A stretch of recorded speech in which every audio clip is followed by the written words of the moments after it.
Welcome to the City of West Miami.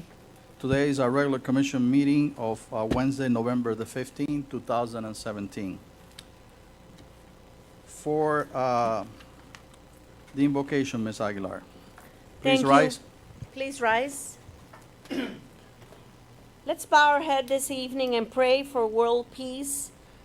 Pray so that violence that surrounds us comes to a halt, so that this community and different communities learn to understand, respect, honor, and love each other.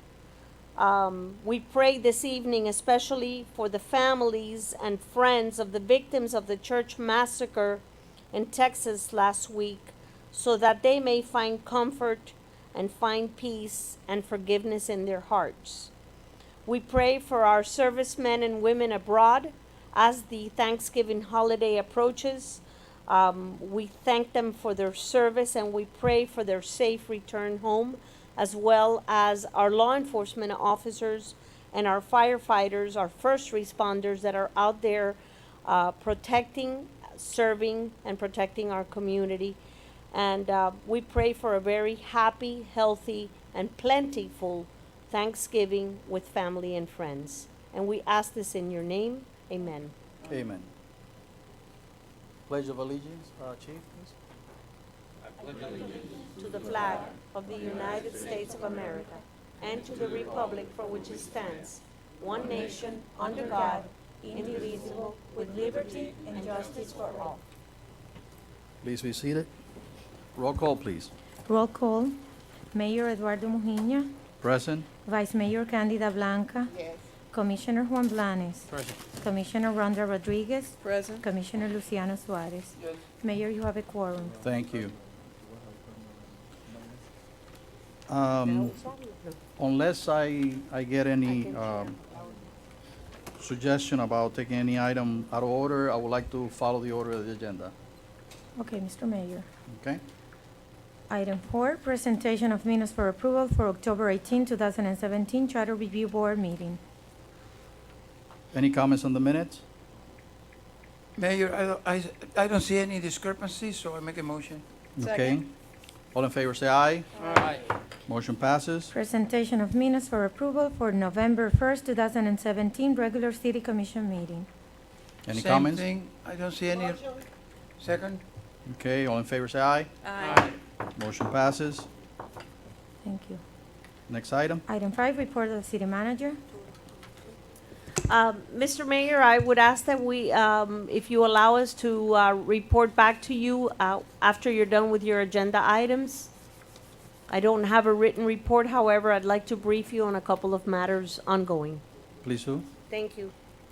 Do you want to take it up now, or we can? Please, yes. Okay. Basically, I don't know, I asked the question if there's any item that we should take out of order. I didn't get any suggestions, so I want to follow the order of the agenda. Yes, sir. Okay, thank you. Very simple. The city has, the city is right now beginning the audit, the independent audit for the fiscal year that just closed September 30th, 2017. Our auditors are here rather early, so this has sort of caught us by surprise. We will be devoting staff as necessary to their inquiries. The next item that I want to call to your attention is the, my office has requested from Public Works Director a, pretty much a sense of direction on the street signage project that we discussed recently, where the city agreed to put the $10,000. I'm expecting, I believe you were all copied on that email, and I am expecting an answer hopefully before the Thanksgiving holidays. A realistic timeline, Juan, as to when we can start, what kind of manpower we can allot to that project. I just want to keep it in your radar so that you are assured that we have not forgotten about this.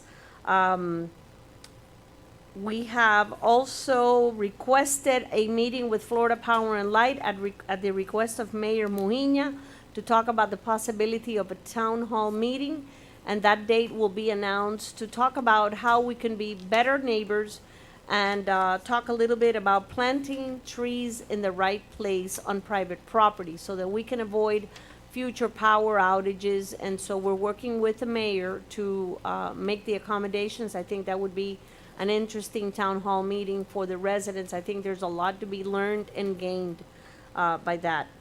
Also, so each and every member of the commission has at some point or other since the storm brought to our attention some street lights outages in the city.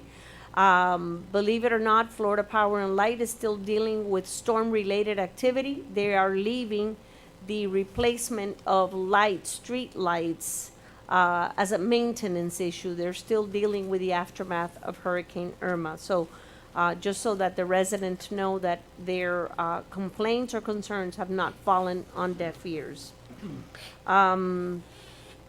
Aside from that, we have been working, as you recall, we were audited for an 8-year period of time for the use of the surtax money that we know as the PTP. We were audited, and we are still in conversation. As early as this morning, the auditors and I were engaged in a conversation with the audit team by Miami-Dade County on the issue of the audit appeal letter that we sent to them back, I believe in the summer, and it was something that was entertained during the budget presentation. I trust that we will have at least a final direction on what we need to do to address the outstanding issues, although they are working together with us to try to find a solution to the discrepancy that exists. Rodriguez Trueba and Company, our independent auditors, are involved, and today Jerry Donates and Eduardo, the audit team that is assigned to our office, we had about an hour's worth of a conference call with the county. I suspect that the outcome will not be 100% favorable to the city in terms of moving dollars back into the PTP fund. However, we will give you a memo detailing the findings of that audit. So I just wanted to know, for you to know, that that is still ongoing, and we will be addressing that, and hopefully we'll be closing it out before the end of our calendar year. The city will be closed on Thursday for Thanksgiving and Friday as customary. We are posting on Facebook and the website, and we're posting notices in conspicuous places around City Hall. And there will be garbage collection on both days. So to that end, I wish you and your members of your family and your closest friends a very happy Thanksgiving. Thank you. Any questions for the manager? Okay, next item. Item 6, report of the city attorney. I have a very brief report. I'm working on several collections of fines and liens on court enforcement. Thank you. Next item. Item 7, report of the city engineers. None this evening. Item 8, committee reports. Report of the mayor. I have no report. Anybody else? We have for next meeting. Thank you. Next item. Item 9, citizen presentations. Okay. But, by the way, let me clarify something for citizen presentation.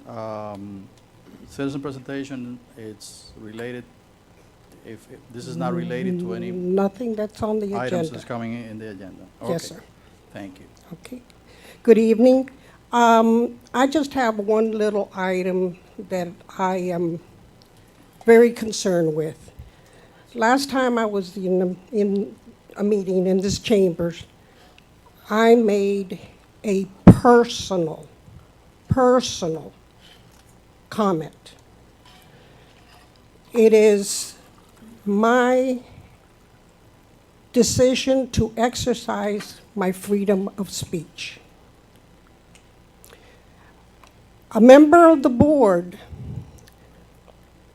came up on the next meeting when I was not present and said that the comment I had made, he had to apologize for, and he was seeking an apology from the rest of the commission. Well, let me make it clear. The comment I made was mine, not this commission, not the mayor, not the administration. And I don't see the reason why he had to apologize. No one apologizes for me. I know what I say, and as long as I do not insult any of you, I have the right to say what I want to say. I've been up there. I was up there for 4 years. Not once in the 4 years that I was up there did we ever stop, criticize, or anything to any of the people that came up, the residents that came up here and spoke. This is their freedom, and they should exercise it. Thank you to the country that we live in. We're able to do this. And let me just say one thing, Commissioner Suarez. I'm your boss, you work for me.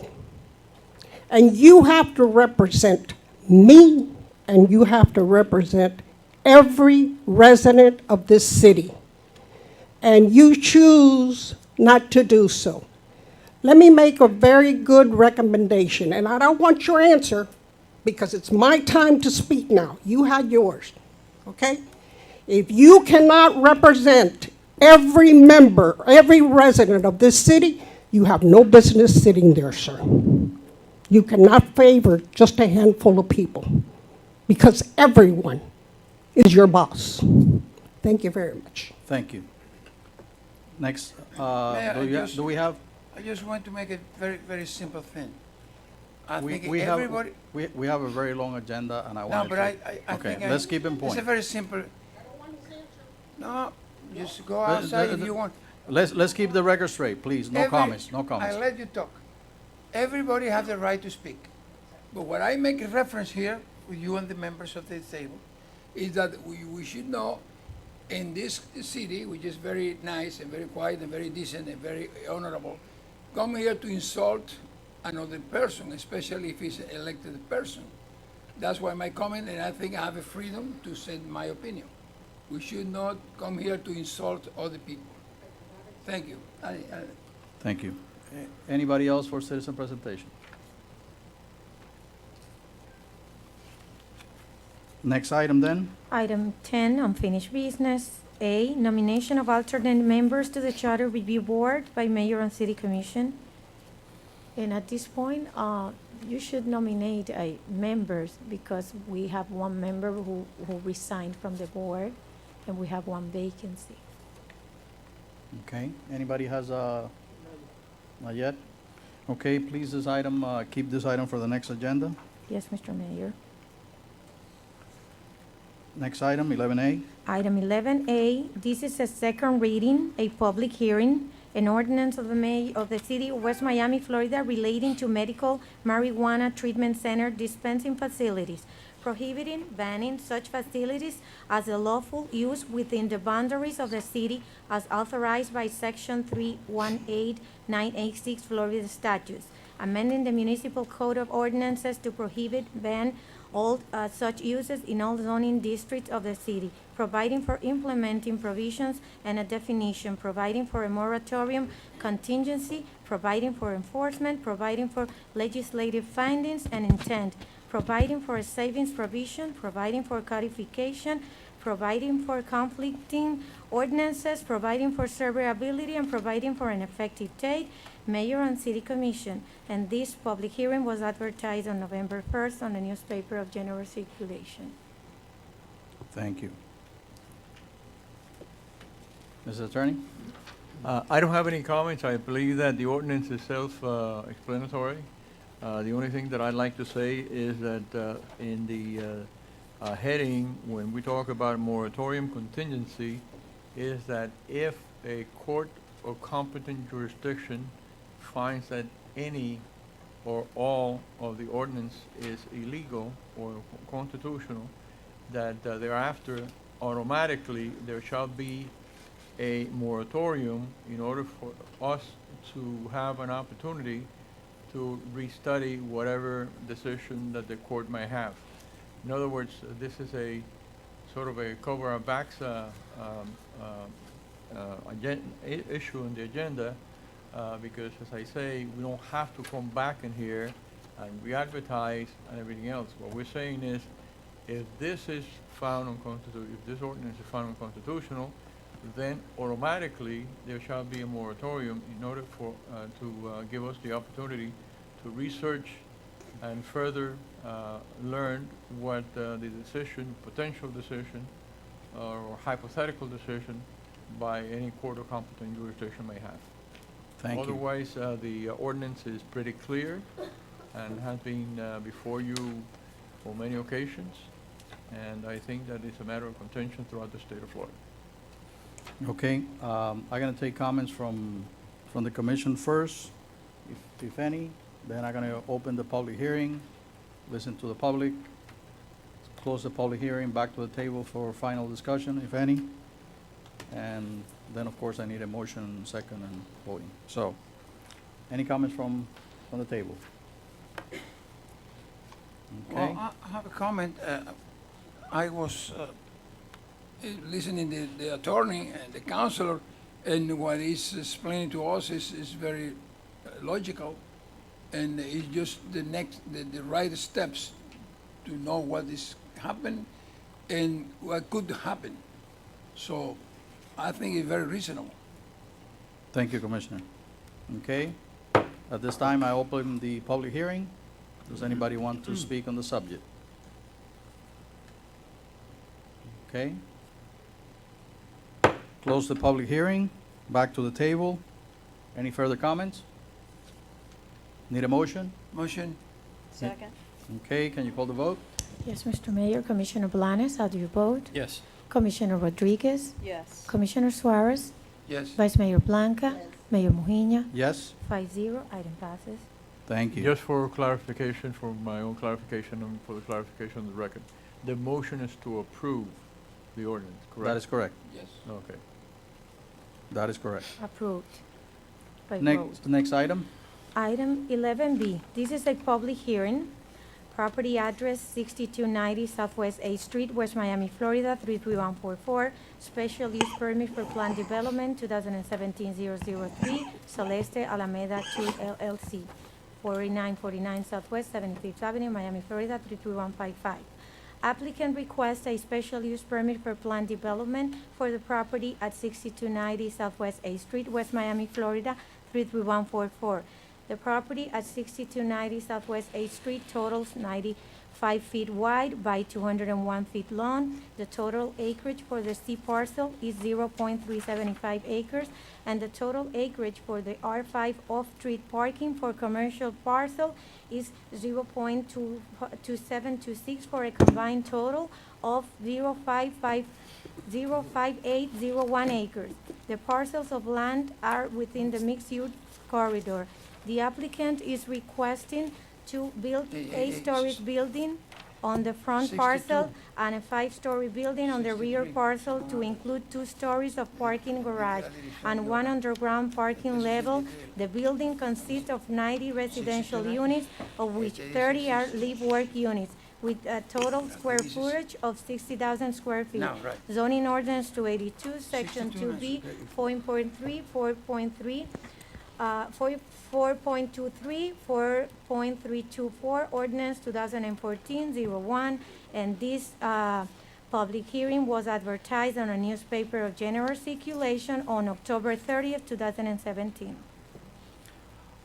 Before we start, what we're gonna do is we're gonna listen to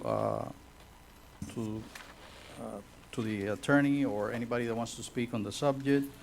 We're gonna ask questions or comments. Then 62.9. we're gonna open the public hearing. During the public hearing, you can speak if you want to. And then, we're gonna give time to the attorney, to rebuttal, or if they need to answer any questions or clarify anything. And then I will close the public hearing. We'll further comments and, to vote on the subject. When you do your presentation, please keep it brief, 3 minutes max. Try to, if you have other people that have any suggestions, let's try not to be redundant and so on. So, and please, one at a time, so we can keep the record straight. So, with that, Mr. Pena? Good evening, Mr. Mayor, Commissioners. The property at 6290 Southwest 8th Street is actually the second, should have been the second one, but we'll start there first. This is a property that has a retail hotel, motel on it right now.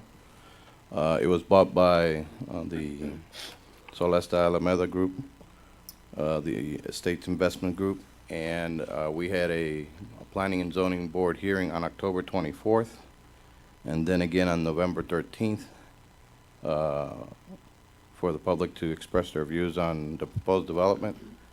On both hearings, the board recommended approval to the City Commission, and suggestions that were given at that board have been incorporated into the plan you see tonight. Thank you. Mr. Attorney? Thank you, Mr. Mayor. Commissioners, Hugo Arza, 701 Brickell Avenue. Pleasure to be here this evening representing Soleste Alameda 1 and 2 LLC. And just refresh my memory, so 6290 is the first item before you today. So that is actually Soleste Alameda 2 LLC. But it doesn't much matter because these properties are right next to each other. But we will go through a presentation in two parts this evening since you have two separate items on two separate properties. I do want to clarify that up front. I'm joined this evening by Robert Solis and Tony Castro of the State Investments Group.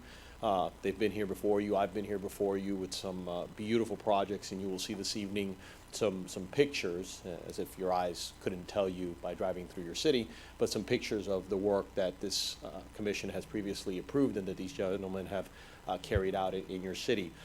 Projects that, as you can see from the Miami Herald article that's blown up in the back of this room, have led to your city really taking a prominent place among the most forward-thinking cities in our community, a place that recognizes, a city that recognizes the needs that we have, the challenges that we have with housing, and has opened their city to this type of Class A, world-class type developments, and we'll go through that this evening.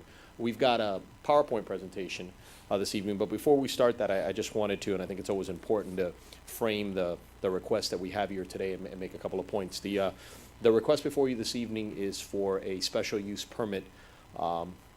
It is not for a single variance. There is no variance to this project. This project meets the criteria that your code sets forth for developments, whether it's landscaping, parking, number of units, density, any other criteria that you may have. Similarly, your code does require of you, for certain types of projects such as this one, to undertake a quasi-judicial hearing, such as the one this evening, and consider facts and evidence that are introduced to you, and just that, right? Facts and evidence, your own staff's testimony, and their reviews and opinions as professionals that are obviously experts in the field. The presentation put before you, the plans that have been put before you, in the case of this project, a traffic study that's been conducted, to consider all of that evidence as you deliberate this evening. And so I always like to sort of frame why we're going to go through a presentation by talking a little bit, and specifically for this special use permit, there's just a series of criteria, and I'm just going to read them through, or I'm going to read through them very quickly, and you will see that at different points during my presentation, the PowerPoint presentation that Mr. Castro is going to flip through, that we will address these issues time and again, in many cases on more than one occasion. It's a quasi-judicial application, as I said, where you consider the evidence that's presented before you. The very first concept or issue that you need to look at is consistency with your site plan. We have a slide in here that will talk about the changes that the City Commission made back in 2005 to encourage precisely this kind of development, the creation of these corridors and these areas where this type of development could foster and could develop, and in fact where these projects have been elaborated, the ones that that Estate Group has done over the past several years here in your city. Thank you, sir. You are also asked to look at the location and proximity of any special use permit with respect to where it is in connection to major arterial roadways, expressways, transit, mass transit. Obviously, we don't have, we recognize, and our community suffers by not having necessarily light rail or metro rail at every corner. But the project here this evening is on Southwest 8th Street, which of course is served by as abundant a bus network as any thoroughfare in our county. So we are adjacent to and we meet that condition. You are asked to look at the relation of public utilities, facilities, and services. That is the site able and available to secure water, sewer, electricity, and the like? Obviously, it's a condition that in this day and age, in an urban setting such as this one, is fairly simple to check off, but that you're also not going to unnecessarily tax the infrastructure in place. And so we obviously have to build this with the appropriate authorities reviewing levels of service for water in the future, the use, the consumption that we have, and all of that is done during your permitting process and is a requirement. The physical character of the site, that the land development, that it's not in a flood zone, that it's that the building meets the South Florida Building Code. Well, obviously, we cannot undertake all of this, and your building department will not permit a project unless we meet all of that. Ingress and egress, traffic flow and control. It does ask you to look at that and consider that. And that is where, again, I will harken back and we'll talk a little bit about the traffic study that we've prepared in providing for you that substantial competent evidence that you need to base your decision and say, we have analyzed this, we have looked at it, a professional engineer has certified this, your city has, in its expert opinion, reviewed it, and this is presented before you today. Off-street parking requirements, that any planned use development provide off-street parking, adequate, sufficient off-street parking. When you evaluate for a special use permit, you will see this evening, and we have slides to show, again, we're not asking for a parking variance. The project has in excess of the parking that your city requires, and we'll even go ahead and draw an analogy, or not an analogy, but a comparison to parking requirements of Miami-Dade County as a whole, and the project exceeds what Miami-Dade County requires. We're not under an obligation. Obviously, we're in your fine jurisdiction, and it's your code that governs, but we do like to point out that this project could be built without a parking variance in other parts of the county too, that this is not because your parking code in any way is deficient or anything like that. That the refuse and service areas are, located and screened in an appropriate manner. The site plan reflects that and shows that. Signs and lighting have to be evaluated so they're not a detriment to the society at large. And obviously, we have pictures and renderings of some of the other projects and the types of lighting that actually enhance and provide for that concept of eyes on the street, the safety factor. And we're going to talk about safety because we are, with this project and hopefully with your positive vote this evening, we are moving forward to turn to, in particular, one site that as a former or motel site with just a great deal of problems. And in the case of the other site, a now shuttered or closed down CVS, two sites that have created over the years a number of issues for the police department in terms of the number of daily calls, weekly calls for serious issues, and how we actually deal with that and make it better. So that actually is the list of issues and thoughts and criteria that all of you this evening should keep in the back of your mind. And I read it at the beginning so that now when I go through my presentation, you'll, I'm sure, sort of catch and see when it resonates on something that we've done. So Tony, you want to go ahead and start?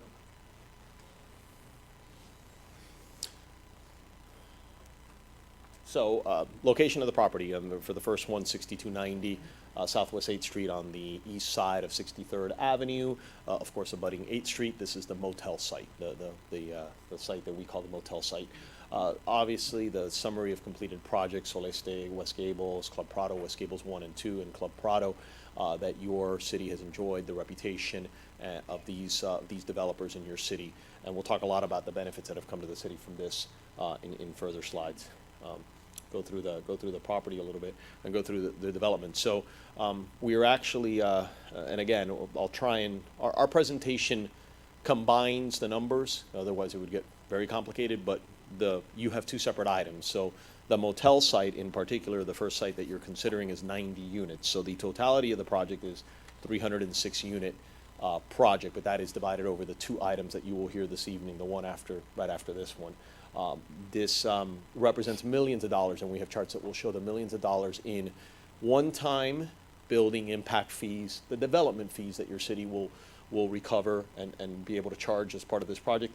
And then, of course, the recurring annual tax benefit, which is what led to the Miami Herald article in the huge increase that your city has enjoyed in taxable value, which when we then show how these projects actually lessen the burden on police and other areas of your city, actually turn into an ability for this commission and future commissions to be able to utilize those tax dollars and deploy them for the benefit of the entire community, not just, of course, for this project.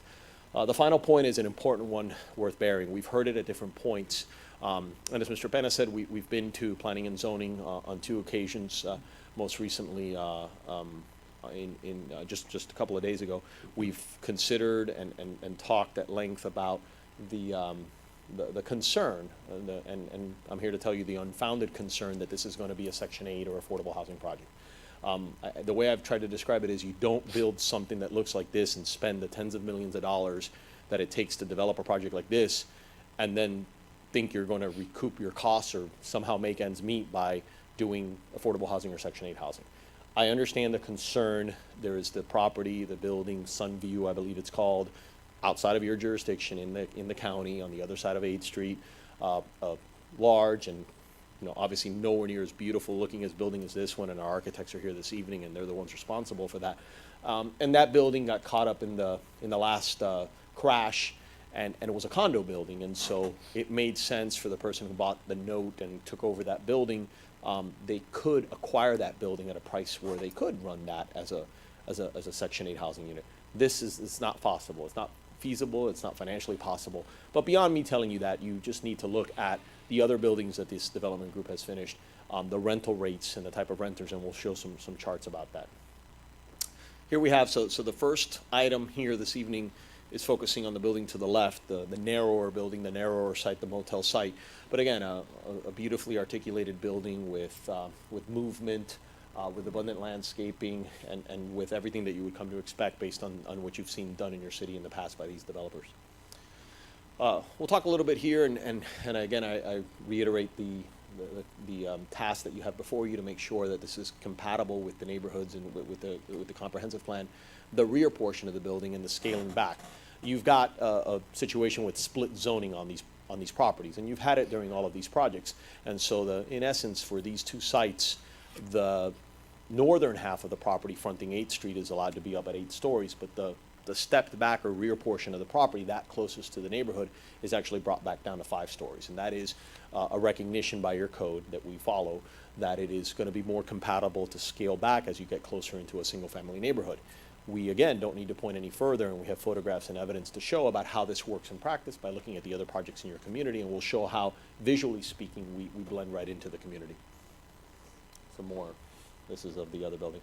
The amenity deck, as you've come to expect, and again, part of the rationale behind why this can't possibly be some sort of affordable housing project, and to dispel that notion, is an amenity deck that would be the envy of a building anywhere in our community, whether it's City of Miami, Miami Beach, or your fine city, for the residents, pools, gym, common room spaces and areas, in this case and in this project located on the 3rd floor of, in this case, actually the other building. And so we'll get a little bit into the fact that because of the property and the way it's designed, we have the amenity deck on one side, and how we're going to deal with that. Here's just some more renderings that we can run through, and again, happy to answer any questions now or later regarding that. This is phase 1, so phase 2 is the motel site, and basically, and let me point out that phase 1 and phase 2 do not imply that the buildings are going to be built sequentially in any way. I think you could call them the east and the west side, if it makes matters better, but I don't want to give the impression, we just called it that, I don't want to give the impression that one will be built and the other one will lag necessarily. They're going to be built concurrently. But here you have some of the drawings and showing some of the, again, that scaling back. So it's probably an appropriate time. I'm sure I don't need to tell you, and you're going to say, this site seems familiar. I feel like we've already approved this plan. I feel like we've already approved this project. That's because you have. About a year and a half ago, about 18 months ago, back in April of 2016, this commission voted to approve a project that contemplated the closure of 63rd Avenue. So you had these two sites, but you had a road that was being vacated or closed, vacated in the technical term, to allow for one development site instead of the two that we have here. Again, I don't think I'm telling you something you don't know when I tell you that the county rejected that road closure petition. The county has co-jurisdiction over road closures. Unfortunately, no municipality in our county can, on its own, close a road without the blessing and support of the county. After a long time of fighting that battle, and when it became apparent that that was not going to happen, we came back to the drawing board and have developed the project on both sides of the street, with the street remaining open. But what we've tried to do is really give it a sense of community, and the proposed streetscape and signage really talks about that. We want to create one project. I mean, this is ultimately one project. And so the north of this depiction here is 8th Street, and then, you know, works its way south towards 9th Street. We are going to propose and hope to get permitted through both the city and the county the improvements and the enhancements that you see there, including what they call celebrated crosswalks, that is, you know, the pavered crosswalks and the like, really so that anyone that kind of looks down the street from north or south in this project will be able to see identical landscaping, identical street lighting, street furniture, whatever's being provided, and then even some crosswalks that when you're at either of those ends and you look down, it will look very much like the same project. We are trying as much as possible to create that, and of course to promote the idea that our residents, even if they live on the motel site, this first item that you have before you, will of course have the full rights and amenities and use of the amenities that are contained in the site on the west side of the street. That is the CVS site, and that I showed before, the amenity deck. Go ahead, Tom. So again, compatibility and visual impacts is an important concern. So this is the CVS site, but the same thing holds obviously on the motel side, and we have a scale afterwards. There's that, you know, famous building on outside of your city jurisdiction borders that frankly obviously is an eyesore and is an eyesore both visually and quite frankly, you know, it appears from the types of renters. The building being proposed here is, you know, roughly half, you know, 8 stories versus 15 stories, and then scales back, of course, further to 5 stories. And so we tried to show kind of where the 8-story level was if you're standing at the rear of this property, putting aside that you could stand further back, and we're going to show more images of that. Go ahead, Tony. The motel site, and I think this picture tells 1,000 words, right? I mean, this is just a relic of the past that is both an eyesore and a burden on your resources in your police department, and the ability to turn this into a world-class, beautiful, amenity-laden project is really going to be a benefit to your city and the same stuff. 15, again, we now are sort of stepping back, and we've taken photographs from 9th Street, a block away, to give a perspective and a scale, and you start to see how with the landscaping that's occurred, even a 15-story building is in the distance. Now imagine that the building, if you approve it and gets built, would be even smaller than that, to give you a sense of the visual impacts. This is a better example, just basically straight down 63rd Avenue at the Circle. And again, looking that if you're standing, and this is a photograph taken by a person standing, obviously, you're going to see you're not going to see, so that's really a better way to say it, you're not going to see what is there, because we don't build this project, and your city isn't built out in the middle of the Everglades where there's nothing else around and all you see is a building. It's built in a mature community with mature trees, with other homes, and you don't see it. And we're going to see pictures of the existing projects that these gentlemen have developed to show how it works in practice. And this is more of the same, seeing the landscaping that there is and how it blocks any negative visions. Again, this is an example of from 10th Street, so a couple of blocks south, how you would look. You're not going to see this building. I mean, I can tell you that if you're standing on 10th Street and you can only see the top 3 or 4 stories of the 15-story building, well, it stands to reason you're not going to be able to see a building that is about half the size of that building. And it's important, because that is important. That is how we are compatible with the community. Some more, you know, here when you come back, you can see that, you know, you won't see it. I mean, you're not going to be able to see it because of the landscaping and the distance once you get beyond the property lines. More evidence and more pictures. And here you can see from 10th Street, even the 15-story building, because of the landscaping. And again, it just blends in at some point, obviously, because of the distance. talk a little bit about the approved projects, and obviously you're familiar with them, and I won't go into great detail, but I do want to show some photographs, because I think that as beautiful as these renderings are, what strikes me the most about these renderings when I go through it is that I'm going to show you photographs of the buildings. That is a photograph, that is not a rendering. I mean, I have to stand up and defend and propose projects on a regular basis before commissions such as yours, and many times you just have the renderings and you've got to go on a kind of on a wink and a prayer. This is what it's going to look like. Trust us. You know what? I can tell you to trust us. More importantly, I can tell you to trust your eyes. Take a look at what is there. These are completed photographs of Celeste West Gables in your city. That pool deck and the amenity deck looks like the rendering that we showed before. The prior photograph showed landscaping just like we're showing it over here. These interior spaces, this is what they look like. This is not some mock-up of what it might look like. This is what it looks like. And again, speaking to the issue of this being a world-class, Class A rental community. Keep going, the common area. So now the real-world perspective. We showed you some photographs of where this project before you this evening will stand in reference point to the project, to the neighbors to the south. Here are some real-world examples. This is a project. This is Celeste West Gables that is built. And here you can see when you are, I mean, that is the building, the block next to it. So you are 1 block away. And again, you're standing and there is a building there and you know that it's behind, but the trees and the scale allow it to blend into the surroundings in a way that's really carefully crafted. You know, same thing here, you know, even front door neighbors, the abundant landscaping that we do does everything possible to shield and mask and provide for an aesthetically pleasing look. Speaking of the landscaping, again, actual photographs, not just from the renderings of the pretty trees, but of the lush and abundant landscaping that we are proposing and we will plant that as part of this project. And some more. The improvements of the sidewalks, obviously the improvements that have to be made when 63rd Avenue is improved as part of these developments and all the things that we do. Celeste West Gables, again, take my word for it, the building is back there. You just can't see it because once you are outside, basically next to the building, you're going to have landscaping. You're going to have that distance that provides for blending into the community. More completed photographs of Celeste Club Prado, West Gables before Club Prado, more of the same. We'll just scroll through it. Photographs of the site on the outside on a day that was far sunnier than the one we had today.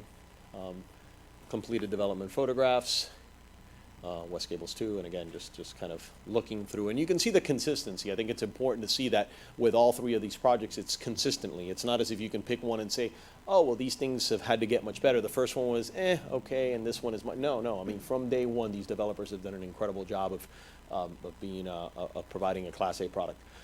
This property, as the other ones in your city have been, will be managed by the second largest property manager in the company, Lincoln Property Company. And what that brings and why that matters to the city is because of the track record and because, frankly, of the processes that they have in place. And if we go, a little bit to the next slide, we'll talk a little bit about the management practices and what they govern and ensure, and making sure that there are it is a pleasant experience for the renters, and of course, by extension, those renters and folks are going to be living in your city are your residents. What else do? They provide thorough due diligence checks, background checks, criminal checks, credit checks, and the like. Critical and important. And that last point, income verification, we'll see now, has allowed us, and I guess it's a little later, has allowed us to find. Thank you, Tony. It's allowed us to find that while the city of West Miami's average household income citywide is $39,000, for Celeste West Gables and Celeste Club Prado, based on the numbers that the property management company has received from renters, their income verification in order to rent, you see that the average household income is $95,000 and then an incredible $170,000. You are attracting young professionals, retirees with good salaries and good jobs. You are not in any way, shape, or form attracting some sort of, certainly not any kind of affordable housing recipient when you have numbers such as that. We obviously can all agree that those numbers would take you way out of the ability to receive any assistance with housing. So obviously the question is, and I guess maybe the first part of the question, adult hourly motel or a Class A residential community, and we certainly hope that you agree that what is better for your city is to continue the vision that this city started years ago with a luxury Class A residential community that enhances the city. We've heard about concerns with respect to a building creating a decrease in property values. And listen, I mean, the largest investment, and we recognize that the largest investment that most families make is the home that they live in. And many times they live in it, and especially in a mature community such as yours, folks will live in their homes for a long, long time. And we recognize that and we get that.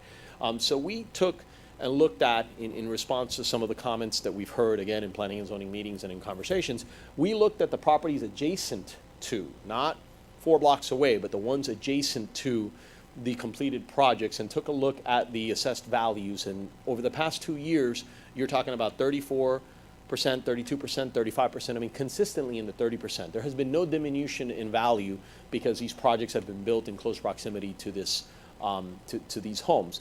That's because, quite frankly, what brings property values down is a bad neighbor, right? Whatever it may be, a bad commercial establishment, a bad residential establishment, a bad neighbor, a bad person. If you know your neighbor is not a good, people don't want to move there. But when you've got world-class buildings such as this, lushly landscaped, professionally managed, it brings up, that rising tide brings up the property values. This is the hard evidence. And I would encourage you, because again, we have heard folks just say, oh, this is going to bring my property value down, and just state that with absolutely no evidence that that's happened, no proof that that is true, and more importantly now with the proof, and here's the last one with Soleste Club Prado, of increases of, in this case, 23, 25, 28%. This is over a 2-year period.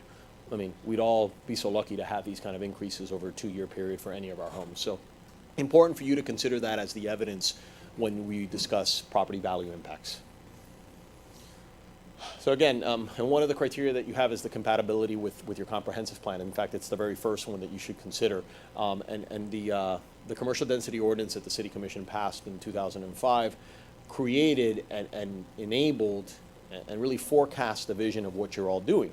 So much so that, again, this project requires no variances. I'm not here asking you to move a line, increase the zoning, or change anything at all. I am simply going through the special use permit process that you set out to consider any applications, but we are following and we are consistent with your master plan, which designated 40 acres of commercial enhanced development and allowed in that commercial development for projects such as this one that have residential live work and the like.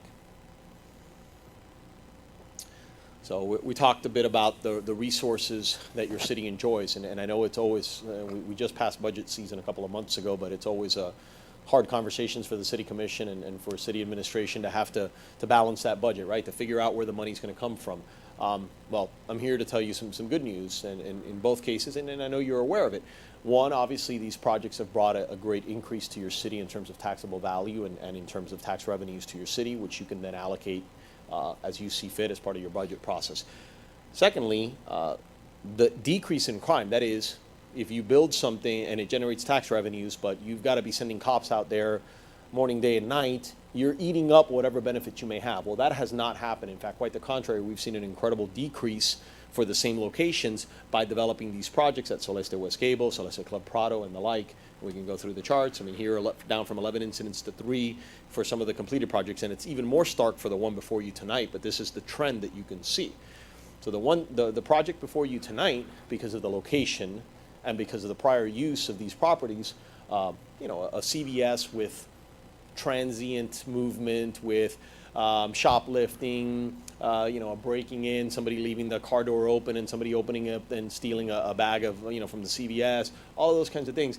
And even more seriously, of course, the motel site, which has, unfortunately enjoyed a rampant reputation for assault, prostitution, drugs, theft, really unsavory elements, saw an average for the last 10 years of 135 serious crime incidents. And this is, obviously from your police department, 135 a year. So about, 2.5, 3 a week that your police had to go out there for something serious, not because someone, had a little minor issue, but because there was an assault issue or prostitution or drugs. I mean, something that is unsavory for your community.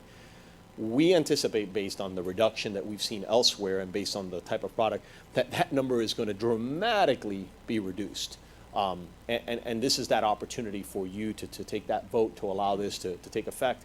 And again, the consequence of that is you're able to redeploy your resources elsewhere in your city and provide services elsewhere in your city. Talked a little bit in the beginning about some of the impact fees, permit fees, and taxes from the various projects, and here is assigned the gray bars at the bottom, the darkest gray and the middle gray are impact fees, permit fees. Those are one-time fees. And then, of course, the the green represents the annual real estate taxes. So here you have a sense of the amount of money that has flowed to government agencies, including your own city, from these projects and the benefit that you can generate from all of that. In the next slide, we'll talk a little bit about, specifically about the annual taxes. And why is this so important? Because this is recurring. The permit and impact fees we recognize are one time. This is recurring, this is annual, this is what your city, and we've projected it out based on a conservative rate of growth that we think is reasonable and sustainable, and that if you look at our community over a 10-year period can be maintained. You will see from this and the fourth project, the Green Soleste Alameda, is combined for this purpose, even though it's the two sites, the amount of money that the government agencies, including the city of West Miami, can expect to receive, which is an incredibly substantial amount that will allow you to do a lot of good. So we've, of course, talked a little bit about parking, and it's one of the criteria that you should consider. I mean, you need to make sure that the off-street parking, that is the parking that the project provides, is sufficient for the needs and uses of the parking of the project. Your code requires a certain number of units. We are in excess this evening. Once again, in asking for this special use permit, we are in excess of your code requirements. And you were handed this evening a second chart, a parking analysis.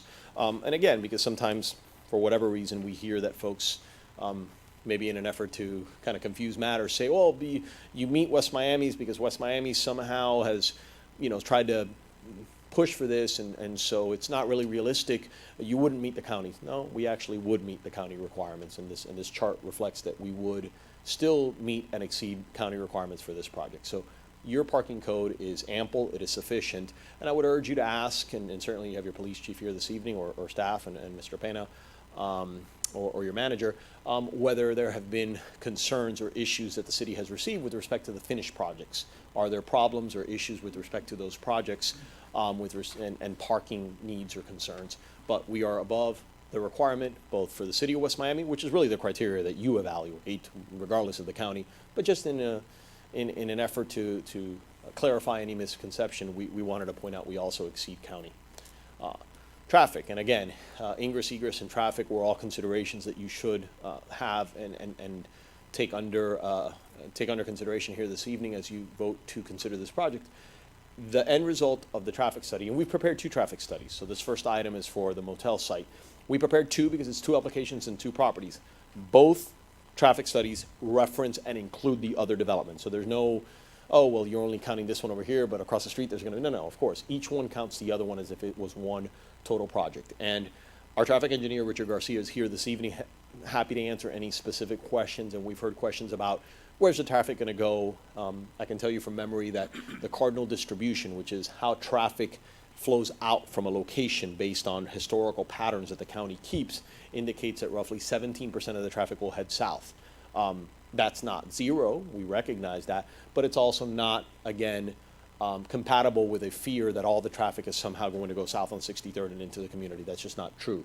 It's not true from a number standpoint. It's not true from a common sense standpoint. If you're going north, or if you're going west, or if you're going east, why are you going to go south first? Folks that are going south may choose to travel on 63rd Avenue. It's a public road, but it's not 100% of the residents that are here. His traffic study talks about that. It's important for you to consider that because it goes to compatibility and making sure that this project does not unduly burden your communities. And we don't believe that it does, and we believe that it stays within the acceptable levels of service based on the analysis done and reviewed by your city. And again, our traffic engineer is here to answer any questions. So in conclusion, and I apologize, but these presentations need to be thorough in order to address the concerns that we can anticipate, those that we've heard before, and the points that we think are important to make. In conclusion, you have an opportunity this evening to continue to refashion your city, which is at the forefront, really, of this beautiful type of creative urban development that helps cities by placing development in the correct locations, in the corridors, at the edges, not in the middle of a community. We get that, but putting it along the arterials. That will lower crime rates, that will increase property values as we have shown this evening with evidence. Obviously beautifying the community with landscaping. I think I skipped the impact fees and the taxes, but we had just spoken about that. Obviously great benefit to the city. Quality of life benefits. The hardworking and professional neighbors. Again, the numbers bear out from the finished projects, the type of residents that we have. Security, professionally managed buildings, that look the way that they do. So again, it's a pleasure to be before you this evening. We would respectfully request your positive vote this evening on the special use permit for 6290 Southwest 8th Street, the motel site. And then, happy to answer any questions. And I know you've already indicated, Mr. Mayor, that we'll have time, I reserve some time to address any questions or concerns that either the commission has or the neighbors have. But thank you all for your time this evening, and I'm happy to answer any questions you may have. Thank you. Basically, at this time, actually, I have a whole long list of questions that some of them you have answered, but I would like to hear from staff at this time. Mr. Pena. And I know, that there's a lot of information here, so it's clear to everybody. First question, setbacks. What are the required setbacks, and what they're proposing, front, side, and so on? And of course, if the architect can jump in and answer the questions. The buildings that are. Let's talk about what's required and what's provided then. Okay, the setbacks that are required are 0 because they're all predicated on landscape. The ability to put landscape where you're going to best use it and best fits. So the properties of this nature don't have any setback requirements. It's where you're going to place the building in order to best use the property, and then at that point, the requirements of landscape will be put in to separate the property from neighbors across the street or stuff like that. When you're in this type of property where it's a complete property, the closest neighbors across the street, there is no required setback. Okay, so if we take one by one, there's no, so there's North, no south, requirement east, or west. on A Street. Let's talk about A Street. The only requirement there is the 10-foot arcade, which they meet. Okay. When we talk about 63rd Avenue. There are no requirements. Okay. When we talk about 9th Street. No requirements. Okay. Now the adjacent neighbors. They're leaving, I believe, it's 3 feet. No, and what's the required? No requirement. Okay. The okay. adjacent neighbor, although it's being used as a duplex, it is actually zoned R5. Okay. And when you're next to an R5, you're not required a setback. If it was zoned duplex and it was an R2 lot, then they would be required a setback. Okay. But although it was not required, they are providing setback. A 3-foot setback, plus an 8-foot wall to the east. To the adjacent Yes. neighbors. Yes. Okay. Next question. Lighting. I know briefly you talked about lighting. I'm more concerned about the lighting on the side of the adjacency of the building. What type of lighting do we have there? What's required? Lighting is, the requirement for lighting is only inside the parking garage. How they illuminate the exterior of the property is just incandescent lighting to actually promote the building, but there's no requirement for lighting on the outside. Okay. So there's no, I know this is From land the parking development. garage, there's no I know light this is the spillage. design process, and I know eventually, if approved, they will submit permit drawings, but. Correct. The parking garage is completely enclosed, so the lighting inside the garage stays inside the garage. Okay, The only spillage you may have is at the gates leading out to 63rd Avenue. okay. Setback, lighting, buffering, landscape, I already had that question. Parking, let's talk a little bit about parking. Actually, I'm glad to hear about the surplus parking, and, because one of the reasons one of the concerns that I have in some of the adjacent projects, and I'll be very specific, the one in particular on 57th Avenue, there's some people that are parking in the bank, and I know that's a policing requirement, and when I say policing, I'm not talking about the police department. It has to do with both properties. That building has less parking than the required? I see a surplus here that I didn't see in the other one, although I know the other one has surplus parking. They both have, all of the buildings have surplus parking. Okay. The fact is that people are lazy, basically. And if they can see a parking across the street where they don't have to go through an access gate or permission through a front lobby desk to get permission to access the building, they're gonna do that. Okay. Can you clarify this table right here, the parking requirements? Well, that table, and the I excess requested it of- from them, I requested it from, Or whoever, came up with this table? that was the architects that came up with the table. Okay, But I requested it because we requested it for Gables Prado when the question was asked that our ordinance was lax in comparison to Miami-Dade counties. So in order for all these buildings to be compared equally, we went ahead and we compared both on ours and then on theirs. And as you can see, in both cases, they exceed the required parking, and they usually provide ample more than they're required. well, specifically, I see here that, like, for instance, if we look at the building with more units, which hasn't been presented yet, we're talking about a surplus of 47 parking. That's correct. And then, I just want to make sure that I understand the table, so. Then on the building with less unit, the 90 unit, we see a surplus of 24 parking space. That's correct, under our ordinance. Okay. Yes, now let's move over to the county. I see still a surplus of 5 parking. And then For if the we go smaller back to the building. other building, For the smaller building. for the smaller building. But I'm a little confused here. What's the total? Okay, never mind, I got it. So on the other building is a surplus of 14. Correct. Okay, And that's because back when we were developing the ordinance for these properties to be redeveloped, one of the items that we were always concerned with was traffic. So in order to entice the developer to come and construct here, we actually put a credit of 15 parking spaces, even though they may be required, that they could be under, because they have a transit stop in front of the property okay.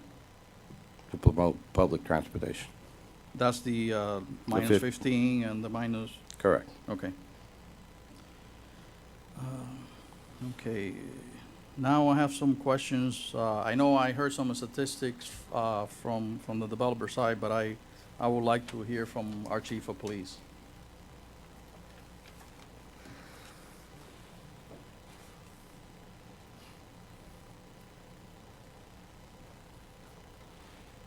Good evening, Mr. Mayor, Commissioners. 3 or 4 chiefs ago, when I first came into West Miami, I was told it's a great city. There are 2 eyesores. One was the Stampede Bar on 67th Avenue, and the other one was the Ambassador Motel. Before I got here, the bar was gone, but the motel remains. Although it's improved slightly since it's changed to rental apartments. But that, I would say, is the eyesore in the city. It is the property that causes the majority of the police calls, that and the CVS, again, with the shoplifting and false credit cards and disturbances and so forth like that. Common sense dictates that if you remove those 2 prior establishments and replace it with these types of buildings, that calls for service will be reduced. Especially violent calls for service, or those that, I mean, they're still going to have someone come into a neighborhood and break a window and steal a purse and do those types of things. You leave your bicycle outside, they're going to take it. The criminal element's going to be there, but it's not because of the building. It's, what's going on around it. But we have seen the buildings on 67th, the one on 57th, has been an improvement for the neighborhood. It's been an improvement for our calls for service. The quality of life, I think, is a no-brainer. So in other words, you got less call, I will say. Yes, and less of the type of calls that could turn serious more than that. I mean, you're still going to have the heart attacks and that sort of thing, the emergency medical calls, but it's just common sense. It's going to be better and less of a load on the police department. Okay. So then, as a law enforcement officer, it will be a less of a burden or more of a burden? It would be less of a burden, and I applaud the effort that they've made in these other buildings, and I can only foresee that it's going to continue in the future. Okay. All right. No further question. Thank you, Chief. You're welcome. Mr. Pena, I forgot to ask a question, but I guess you will take that up next time. Fire separation between properties, that will be taken up, All that review is done by Miami-Dade County Fire Department. okay. All right.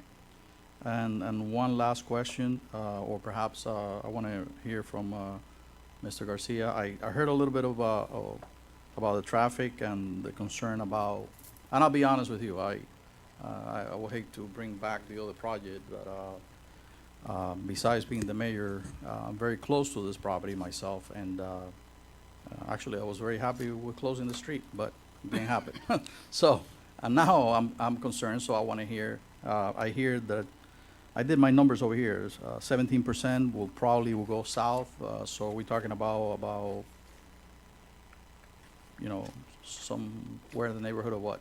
Sure. 60 or so? So the project will generate 33 trips in the AM and 66 in the PM.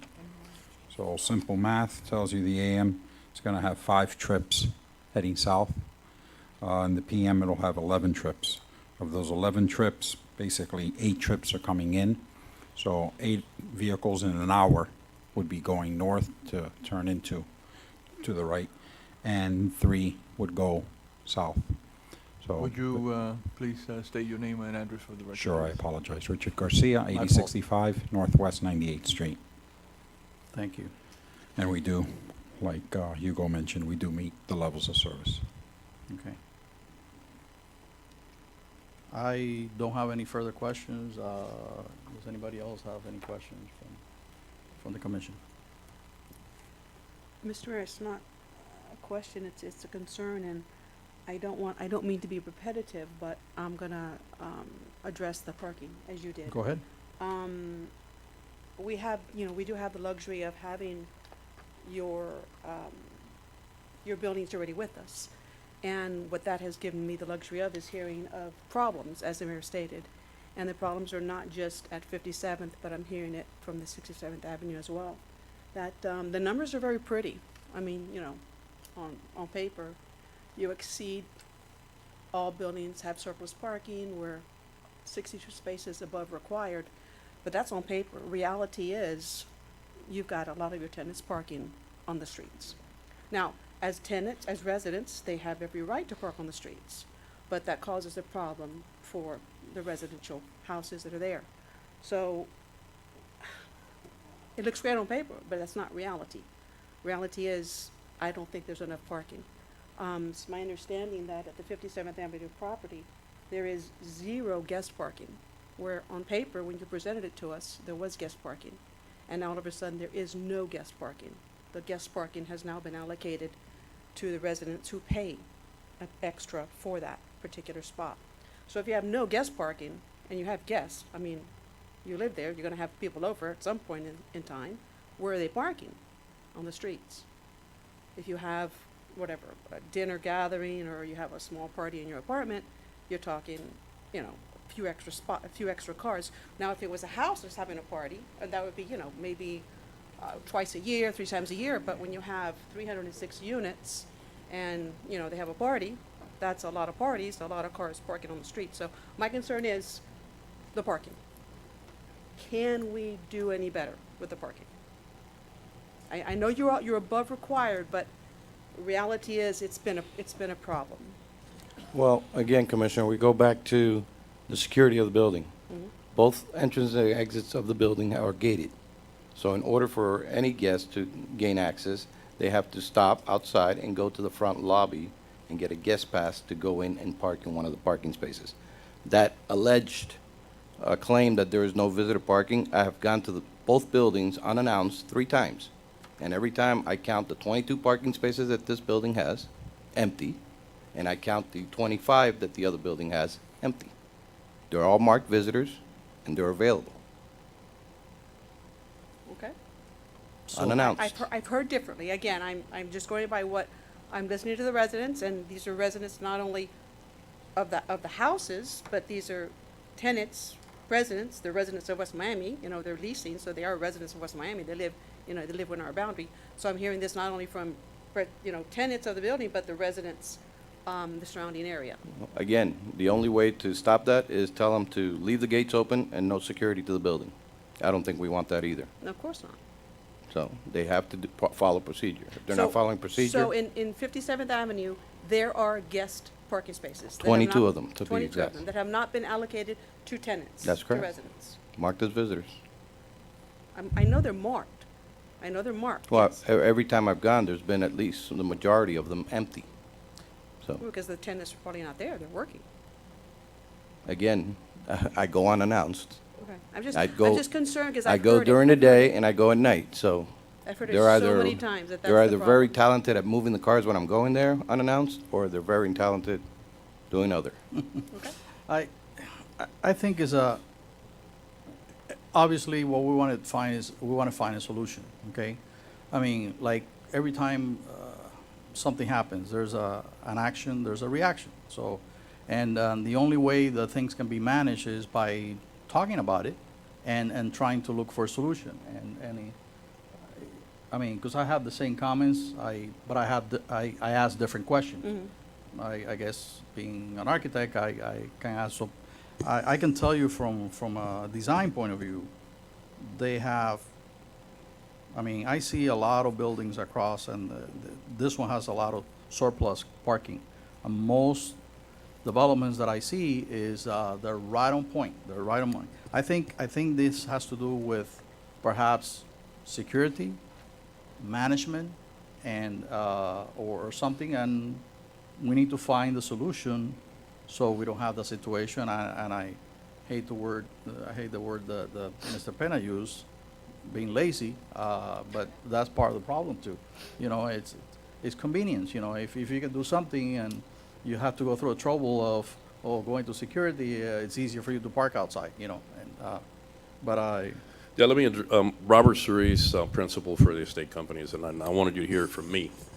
We have guest parking in all our buildings that meet code, and we provide the parking that is imposed on any developer anywhere in the county to build. So we comply with the code. Besides that, for us, parking is a critical item. In order for us to maintain the values of our property, which fortunately today I can speak and say that they've sold very well. And the reason they've sold very well is because these buildings are very compatible with the neighborhood. And they are compatible with the neighborhood because we provide the parking, we provide the amenities, we provide the security. We live in a community that's in the center of Miami-Dade County, and your surrounding neighborhoods are not necessarily the safest. We've had at Club Prado break-ins, not from our tenants, from people coming from the street. So we had one particular gentleman that broke into 4 apartments. We had him on camera. And we took it to the state attorney's office, and the state attorney's office would not prosecute. So we provide security to our tenants as part of our value add. And so we do provide the guest parking, but, you know, a lot of tenants, many of them go to the grocery store, they forget something, they don't go all the way into the parking garage, they go and they park on the outside parking to run upstairs real quick and get something, because they are lazy. You know, that's just human nature. I can also tell you that we have street parking that we have built, that we have provided for our tenants, that have signs that says parking exclusively for our tenants, and I've seen residents park on our side. So I can make the same argument, and I can tell you that there is a lot of hearsay that goes on with everything that you hear. You gotta base your decision on the facts. The facts are, we provide more parking than the average developer does. We don't take complete advantage of the bonus that you provide as a city that's in your code that you have agreed to provide for developers. We don't max that out. Because for us, again, we have to provide parking for our tenants. Society is changing, believe it or not. Less and less people, you know, I'm 55 years old, and quite frankly, I can't imagine anybody living without a car. But we have a lot of tenants that don't have cars. They use Uber. You know, times are changing. And so we're seeing that there's less usage of parking, but we have not reduced our parking requirements. We continue to provide parking because Miami has very poor public transportation. So we do everything in our power to address all the issues that are concerning to everybody, including ourselves. But we can't fight ghost, you know, and a lot of the times what we're fighting here is ghost. Comments and things that have no basis. So when somebody tells you, I don't have any parking. Well, explain to me why I don't have enough parking. If somebody says my property values are going down, then tell me, show me. Don't say it because, you know, it sounds good and it's the comment you need to say to downplay something. Show me where in the city of West Miami property values have gone down. Every single article that comes out only talks about increasing property values. Anybody that's in the real estate business that I speak to, they all want to find a place to build something in West Miami. Unfortunately, it's a very small place. It's not a lot of places to do stuff. But they all want to be here. There isn't enough. So those are the positive things that you need to really, you know, look at and really look at the facts. We don't come here, you know, without any backup. We try to back up everything that is concerning to everybody. And we will hope that rationally you make a decision that makes sense for the city, for the residents, for everybody. A lot of our residents that live around our buildings are extremely happy compared to what was there to what's there today. Is life perfect? Will everything be, you know, no. There will be problems and it doesn't matter if we're building a single family home, there will be issues. And the only way to try to solve the problems is to understand what the problem is and try to address it. Every time we've been approached by the city about a particular problem that somebody brought up, we've addressed it. And we tried to make the right decisions and put the right things in place for it to work for everybody. We're extremely responsive to anything that happens around our buildings. So I think that focus on the facts, and I challenge anybody that doesn't believe on the facts to show us why they're not true. But if they don't have the facts, I mean, it's just hearsay. Thank you. Thank you very much. Any further questions from, because I want to open the public hearing. Go ahead, Mr. Pena. In fact, Mr. Mayor and Commissioners, the areas where Gables Prado 1 went up, at the beginning, we were having problems there with people parking in the right-of-ways of homes, and it wasn't from our buildings. It was from the buildings across the street of 67th Avenue, a brand-new building that had plenty of parking, but the owner just chose not to let his employees park in that parking lot, so they would go and park around the Club Prado, Gables Prado property. And we went ahead and we put out signs requesting that only residents park in that area, and that seemed to curb the problem. But it didn't solve it. So during the second phase of the development, in order to eliminate those problems in front of those homes, we asked the owner, do you want a curb in front of your property? And the majority said, yes, curb it. I have plenty of parking inside my property, and I don't need the parkway. So we went ahead and did it. Not at our expense, at their expense. And I can tell you today, the street looks 200% better than it looked in 37 years that I've been here. Nothing that we ask, they don't do. Thank you. At this time, unless I have any further, I would like to open the public hearing. Anybody who wants to speak?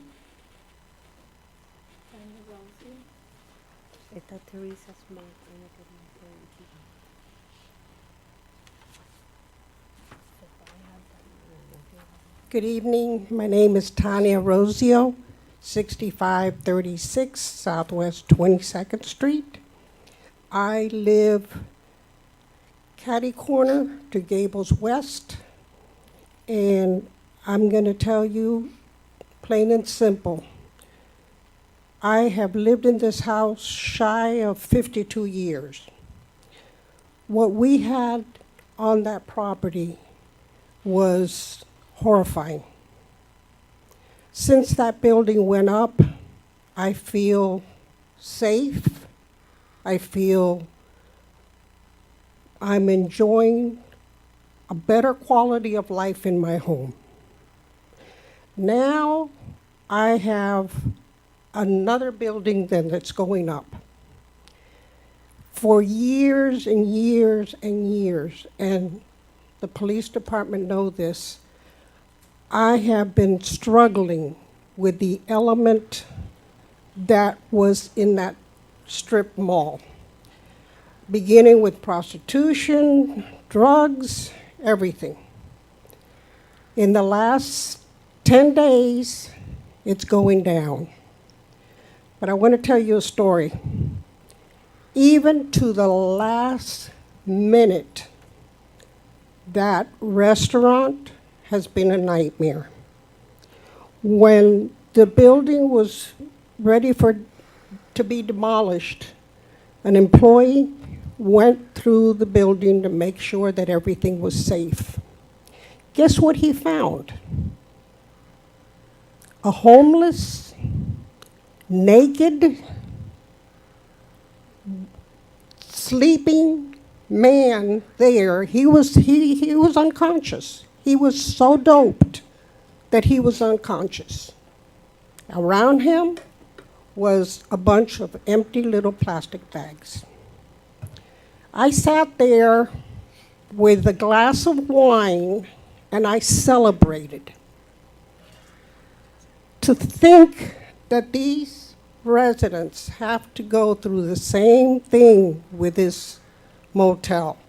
And I'm not talking about the property owners around there. I'm talking about the residents. I know for a fact there's a family that lives directly across the street, and what they have to live through, I have lived through it and I understand. Please make the right decision. This city is a jewel. We need to keep improving it. We need to keep making it nicer. That element has to go definitely. And when the building next to me is finished, I'll be a happy camper. And one thing that Mr. Pena said is true. I have been in communication with him when the West Gable was built, and now that this new building is under construction. There is not one thing that I cannot go to them and they will help me solve my problem or take care of it so that I will not lose this quality of life that I so wanted. So please make the right decision. Don't let anybody encourage you or divert you from making the correct decision for the city of West Miami. Thank you. Teresa Smart, Fuentes Smart.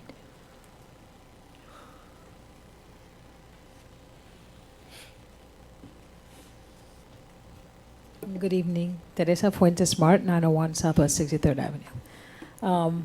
First of all, I would like to thank these folks that they really have good taste in their design, right? So it does have that feel, you know. I prefer the gable-esque look, but I already had that in the code enforcement. But I still like their taste. They really have good taste, so that's a compliment. I just have a couple of bullets here, and it's my concern. There's two buildings, right?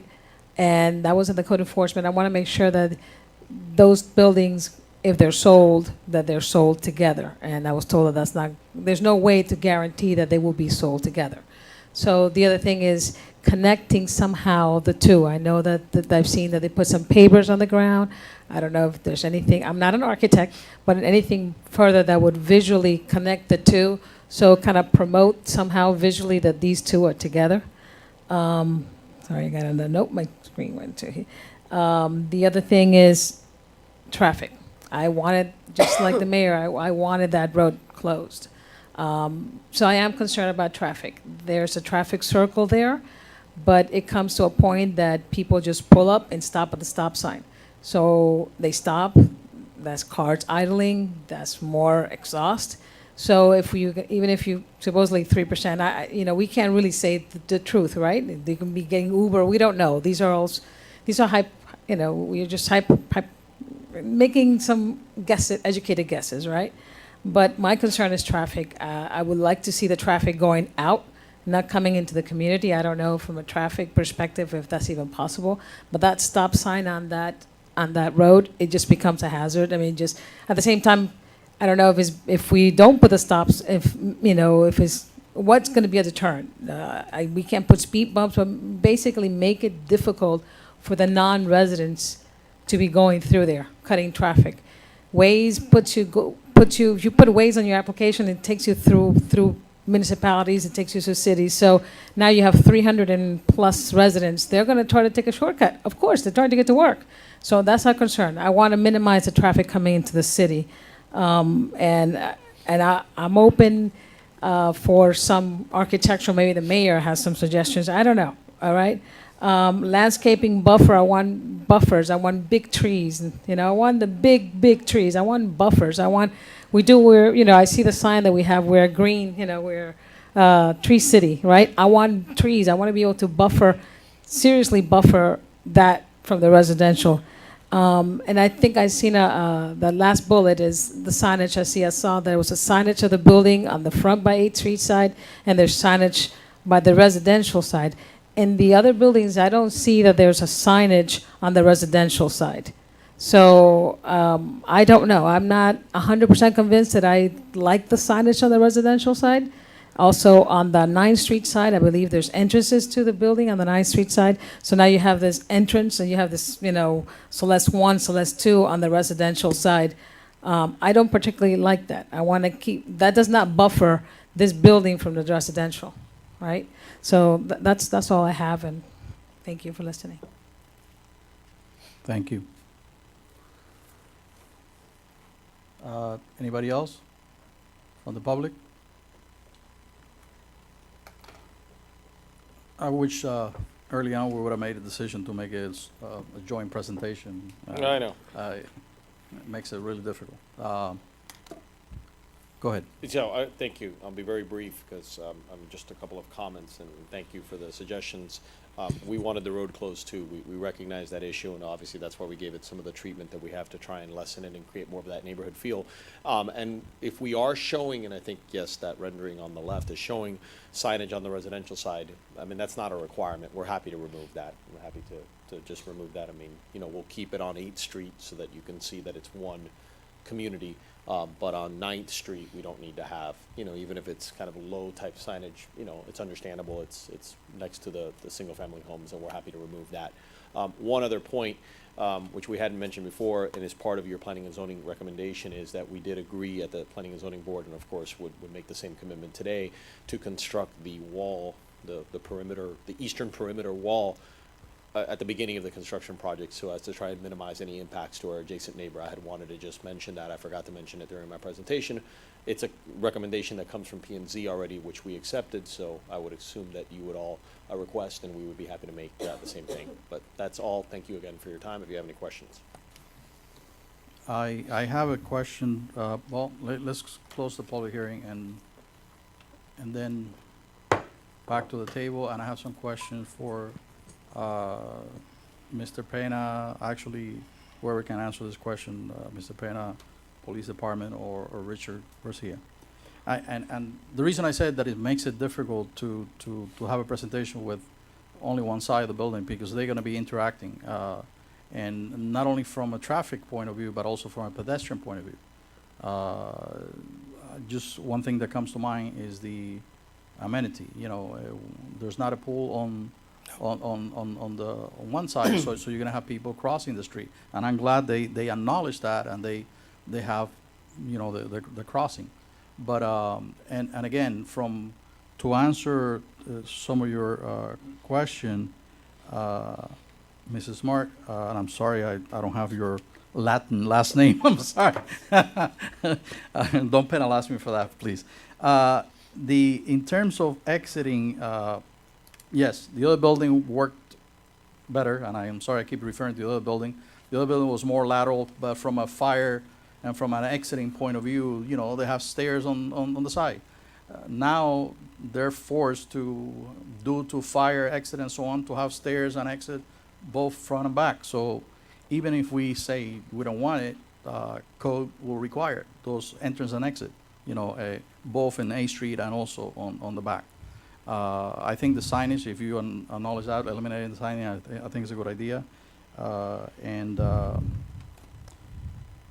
Here's my concern. Going onto A Street, I personally, I never make a left turn onto A Street from a stop sign, but I see people that sit there trying to make a left turn, and then you have cars queuing behind. Is there any way we can put a right turn only on 63rd so traffic flows out of West Miami quickly? Again, so once we give site approval to the development, Time Miami Trail is a FDOT roadway. It will have to go to them, and they will suggest what gets done at that intersection because of the traffic studies that are presented to them. Both traffic studies for both buildings were intertwined to make sure they accounted for the same quantity of vehicles on one side affecting this one and this one affecting that one. So they weren't exclusive of each other or combined. No, I know.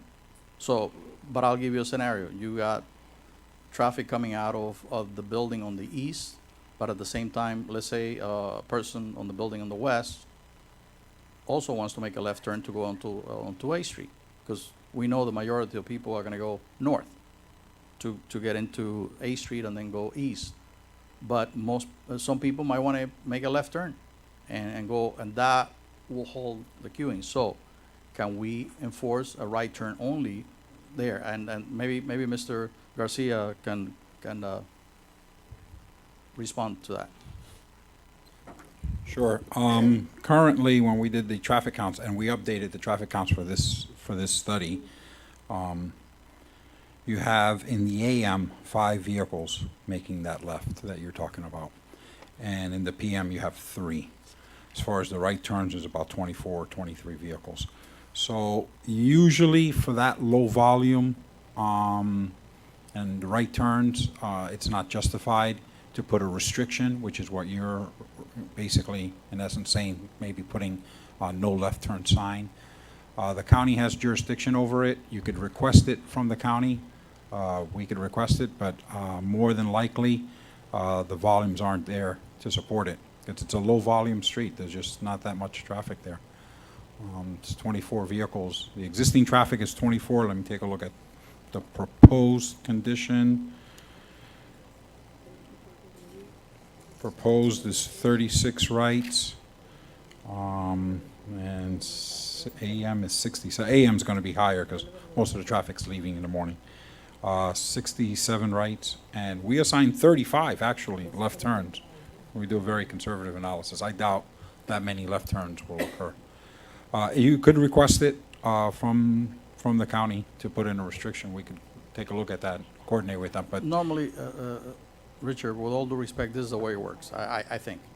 You know, things don't happen until things happen, okay? So a left turn is gonna hold up on the queuing. Even, I mean, you can run the numbers, and I agree with you, and that's numbering, and that's projection, and based on data that has been accumulated for years and so on, and that's what you do, and I respect that. But the reality is, if people decide to make left turns there, they're gonna hold up, and it's a potential accident, because they gotta cross. So if we can find a way, yes. No, when you finish, I like If we can find a way, that's I think is a good observation, and I think we need to do, and that will alleviate. Mayor, I agree with you. And most of the times, since these studies are very conservative and there's a lot of projection and estimating, theoretical analysis we do in here, most of the times when the city does approve that type of restriction, it's based on actual traffic. So after it gets built, if that condition ends up occurring, that's when you have the best argument to the county to say, look, we want to put in. It's simple. It's a restriction. There's a no left turn sign, right underneath the stop sign. Commissioner Suarez, and then I have. Yes, Mayor, I want to clear this. That motel has been there for many, many years. You has been a resident for many, many years. I've been a resident for over 30 years. That motel always has been traffic. And CVS, even when it was a food fair, a grocery store, always was 100 during the day. During the day, in the 24 hours or 18 hours, whatever open, hundreds of cars coming in and coming out, coming in and coming out. So and the 8th Street have the middle lane. And so far, because I live in the 10th Street, near, and I was involved, I was for the 8th, 9th Street be closed. So we just keep the traffic at the 9th Street. That was impossible. That was not possible to do it. And let me tell you, if the traffic from CBS and the motel they used to do left or right. If you try to take left and you don't do it, the guy who is behind you and start to honk, hey, move out. So I don't think this is a new thing. This is nothing new. This has been for years. Yeah, and there's other streets along 8th Street that have Yeah, the same because- condition. So that's usually the type of response you get from the county. What makes this one any different And- than any And other? another thing, it may be the people who live there that what they said, one of the developers about the Uber, I have to understand weekends. The people go out in those buildings because they have a good economy. And you go to the parking area and the cars are there. Because they don't use the car in the evening, they use the Uber and Lyft because they like to go out and drink or whatever. And they don't use their car. That's happened there in 67. Got it. So those experiences has been, and now, I imagine the buildings, the people maybe in the morning, they go out to work. In the evening, they come back. But the CBS was 24 hours, 18 hours working, cars in and out in the motel. Was during the day and during the night, I tell you, the traffic. So that's just I don't So worry actually, about we're that. gonna decrease the I worry traffic. about all the things the motel brought.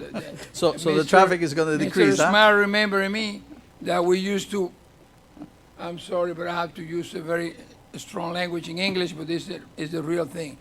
I remember, I have grandchildren, and I remember I used to go to 63rd Avenue and to CBS, and I have to drive around, so, because I don't want my grandchildren see the used condoms there, needles, please, from the people from the motel, drug addicts.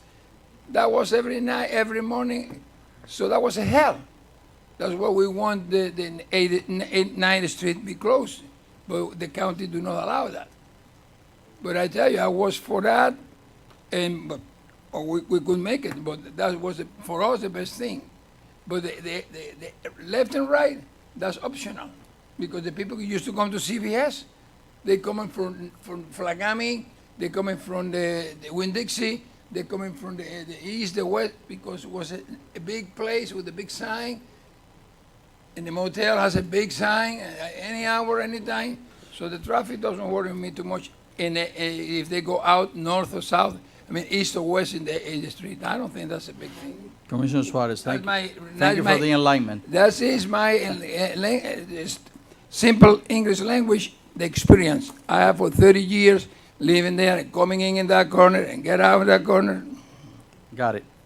Commissioner Blanes. Thank you. Is it Richard? Can you come up, please? I have a question for you.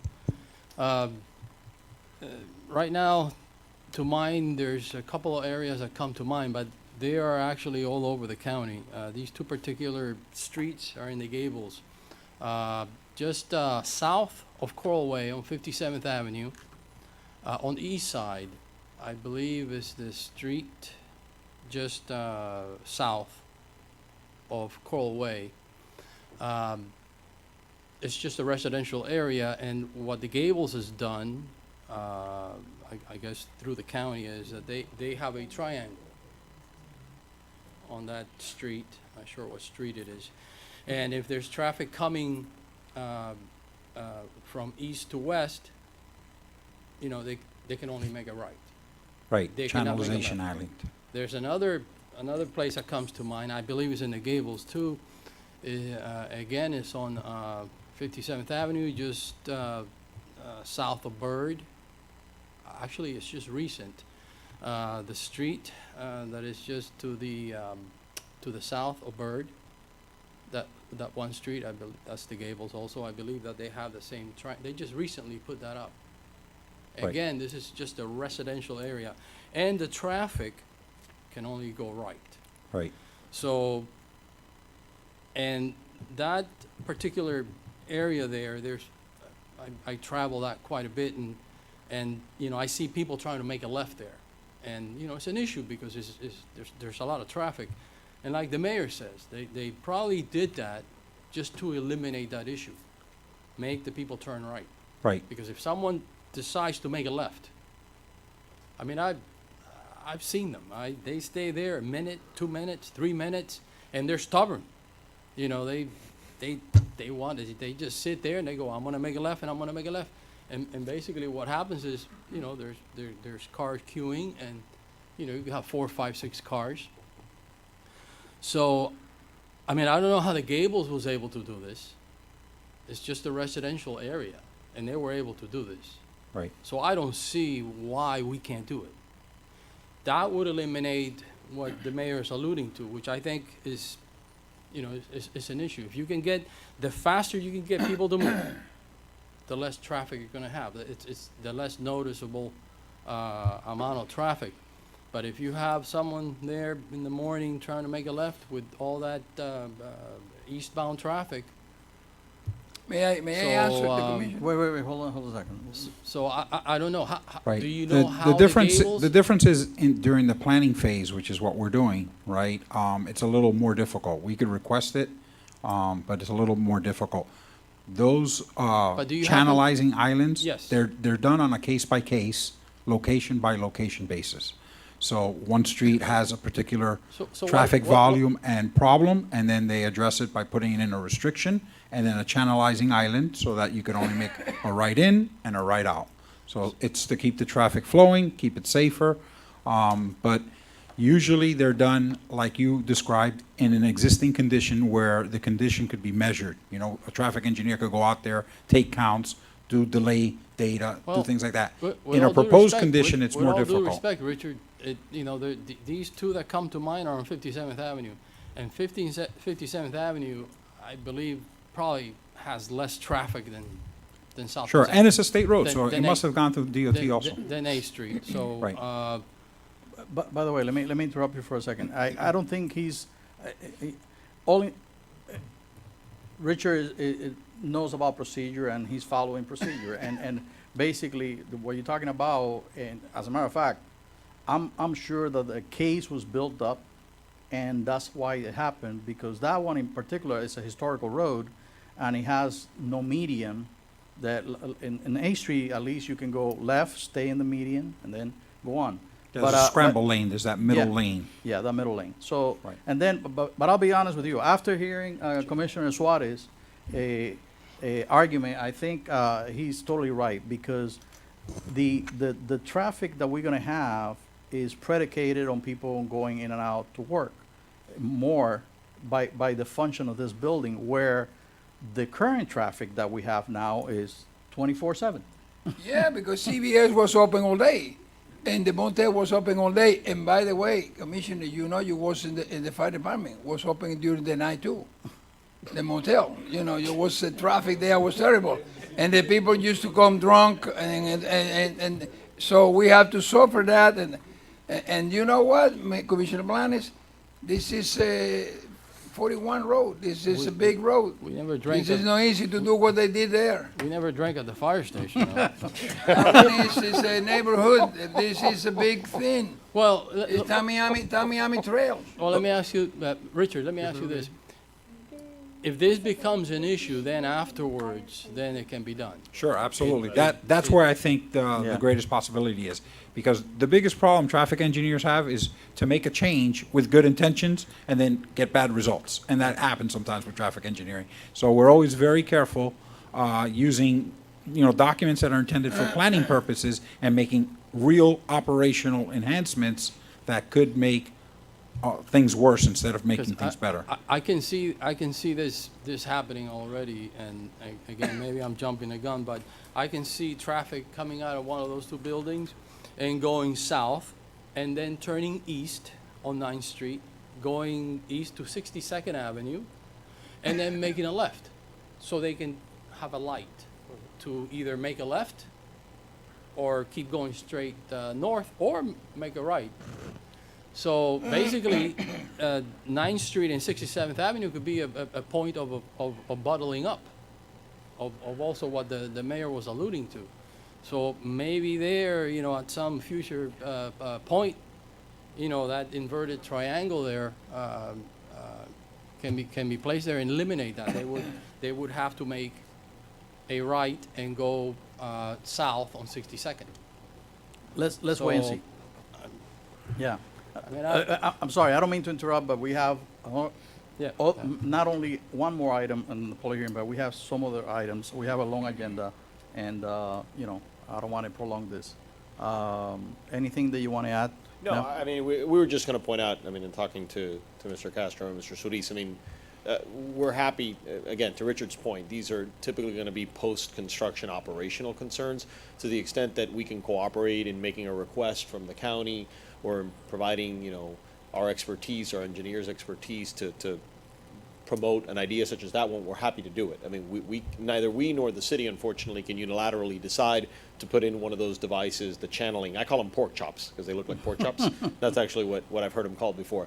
But we are committed and recognize, and we want nothing more than for traffic to free flow in front of the project too. So we give you our commitment. We're happy to sort of go to the county with you or figure it all out. To Richard's point, it's going to be a more appropriate post-operational request, because then you'll be able to analyze what's actually happening. Right now, I go to the county traffic department.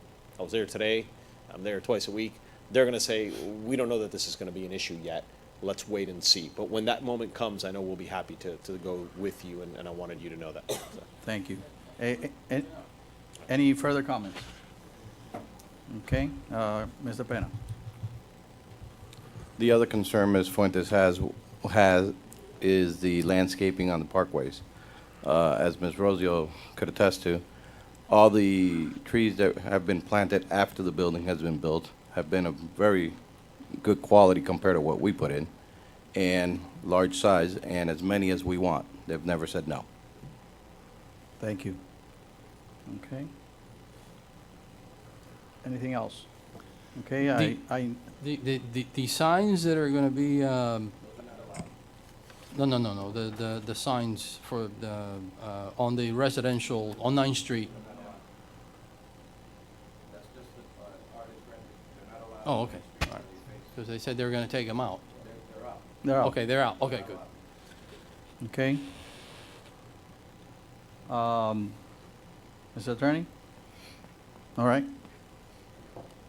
So I need a motion. Mayor, we need to read the resolution. Well, didn't you read the resolution? Yes. No, we It's haven't. been a long time, I'm sorry. Yeah. Go ahead. Item 11C, a resolution of the City of West Miami City Commission, City of West Miami, Florida, for site plan approval or special use permit for plan development number 2017-003 for Celeste Alameda 2 LLC, 6290 Southwest 8th Street, West Miami, Florida, 33144. Requirements for development of certain lands in the City of West Miami and requiring complete development of all land, and in lieu of thereof requiring certain improvement, dedications, and other terms and conditions, subject to approval of traffic concurrency by the appropriate state governmental agencies, approval by Miami-Dade County and any other regulatory agency, providing for effective date, Mayor and City Commission. Thank you. Motion? Okay. Second. I have a second. Can you call the vote? Yes. Commissioner Rodriguez, do you vote? Yes. Commissioner Blanes? Yes. Commissioner Suarez? Yes. Vice Mayor Blanca? Mayor Mujina? Yes. 5-0, item passes. That would be motion to approve, right? That is correct. Okay. Next item. Item D, this is a public hearing, property address 6320 Southwest 8th Street, West Miami, Florida, 33144. Special use permit for plan development 2017-002, Celeste Alameda 1 LLC, 4949 Southwest 76th Avenue, Miami, Florida, 33155. Applicant requests a special use permit for plan development for the property at 6320 Southwest 8th Street, West Miami, Florida, 33144. The property at 6320 Southwest 8th Street totals 196.48 feet wide by 216.13 feet long. The total acreage for the C parcel is 0.7169 acres, and the total acreage of the R5 of street parking for commercial parcel is 0.6353 for a combined total of 1.3522 acres. The parcels of land are within the mixed-use corridor. The applicant is requesting to build 8 stories building on the front parcel and a 5-story building on the rear parcel to include 2 stories of parking garage and 1 underground parking level. The building consists of 2016 residential units, of which 75 are live-work units, with a total square footage of 145,991 square feet. Zoning ordinance 282, section 2B, point 23, point 3, 4.324, ordinance 2014-01. And this public hearing was advertised on a newspaper of general circulation on October 30th, 2017. Before you start, the rules of the game are the same, except for if you can this time summarize it within 3 minutes. No. I wish I could. And Cliff tell Notes, us Reader's what. Digest. Mayor, can I go to the bathroom, please? Because this guy is I'm sorry. I'm sorry, Commissioner Suarez. I can't. I clearly get paid by the word.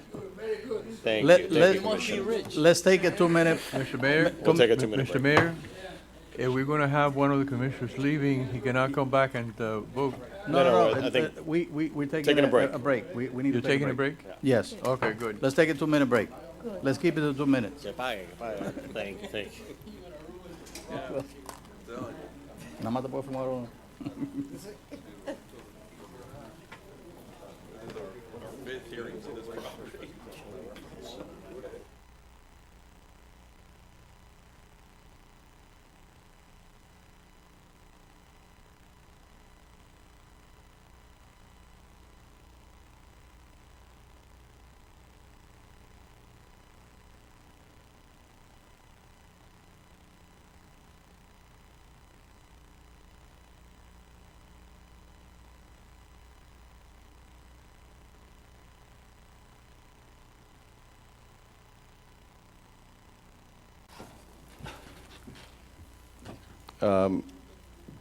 City Clerk, could you read the next? Yes. She didn't. She did? read- Okay, yeah, I'm she sorry. did. Again, Mr. Mayor, the Planning and Zoning Board had 2 hearings on this project, one on October 24th, 2017, and one on November 13th, 2017. And we notified a radius of 500 feet around both properties. And the approval on both hearings were favorable to recommend approval. Thank you. Mr. Hauser. Identify yourself for the record. And Good evening, Hugo Arza, 701 Brickell Avenue, representing Soleste Alameda 1. I think I got it right this time, Soleste Alameda 1 LLC. In this item, and joined, of course, by Tony Castro and Robert Solis this evening. I have asked if I can incorporate the entire presentation that I made before by reference. I mean, unfortunately, it's not quite that easy.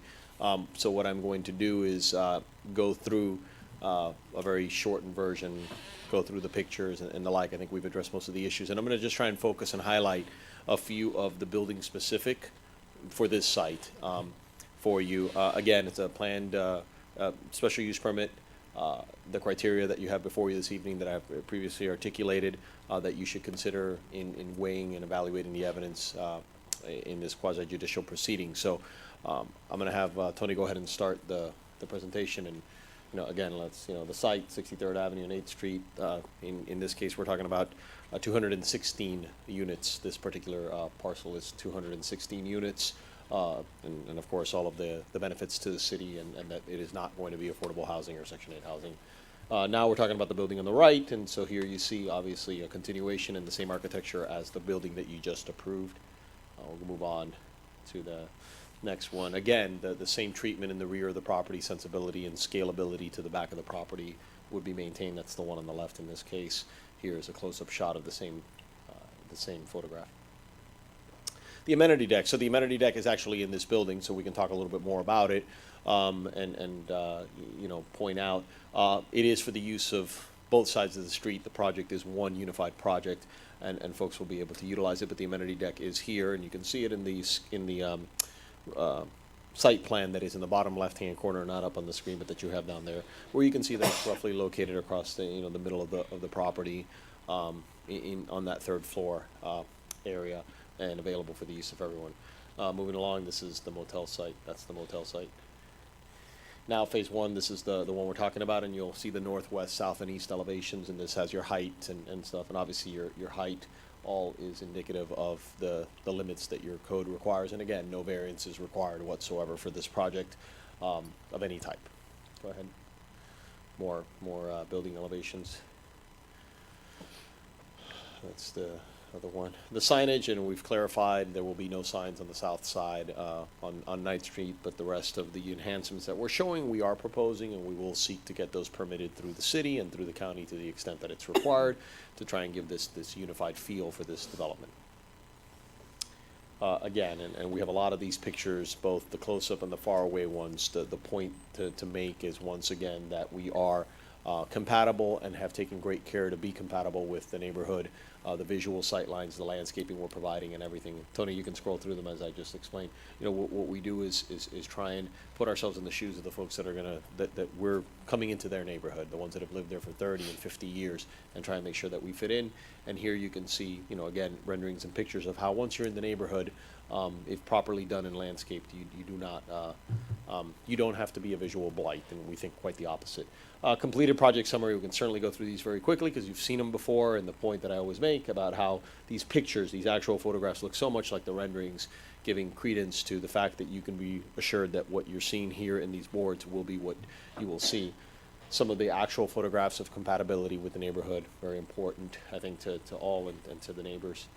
As we move through the building landscaping and more close-up photographs of the building landscaping. I think the landscaper prepared this presentation.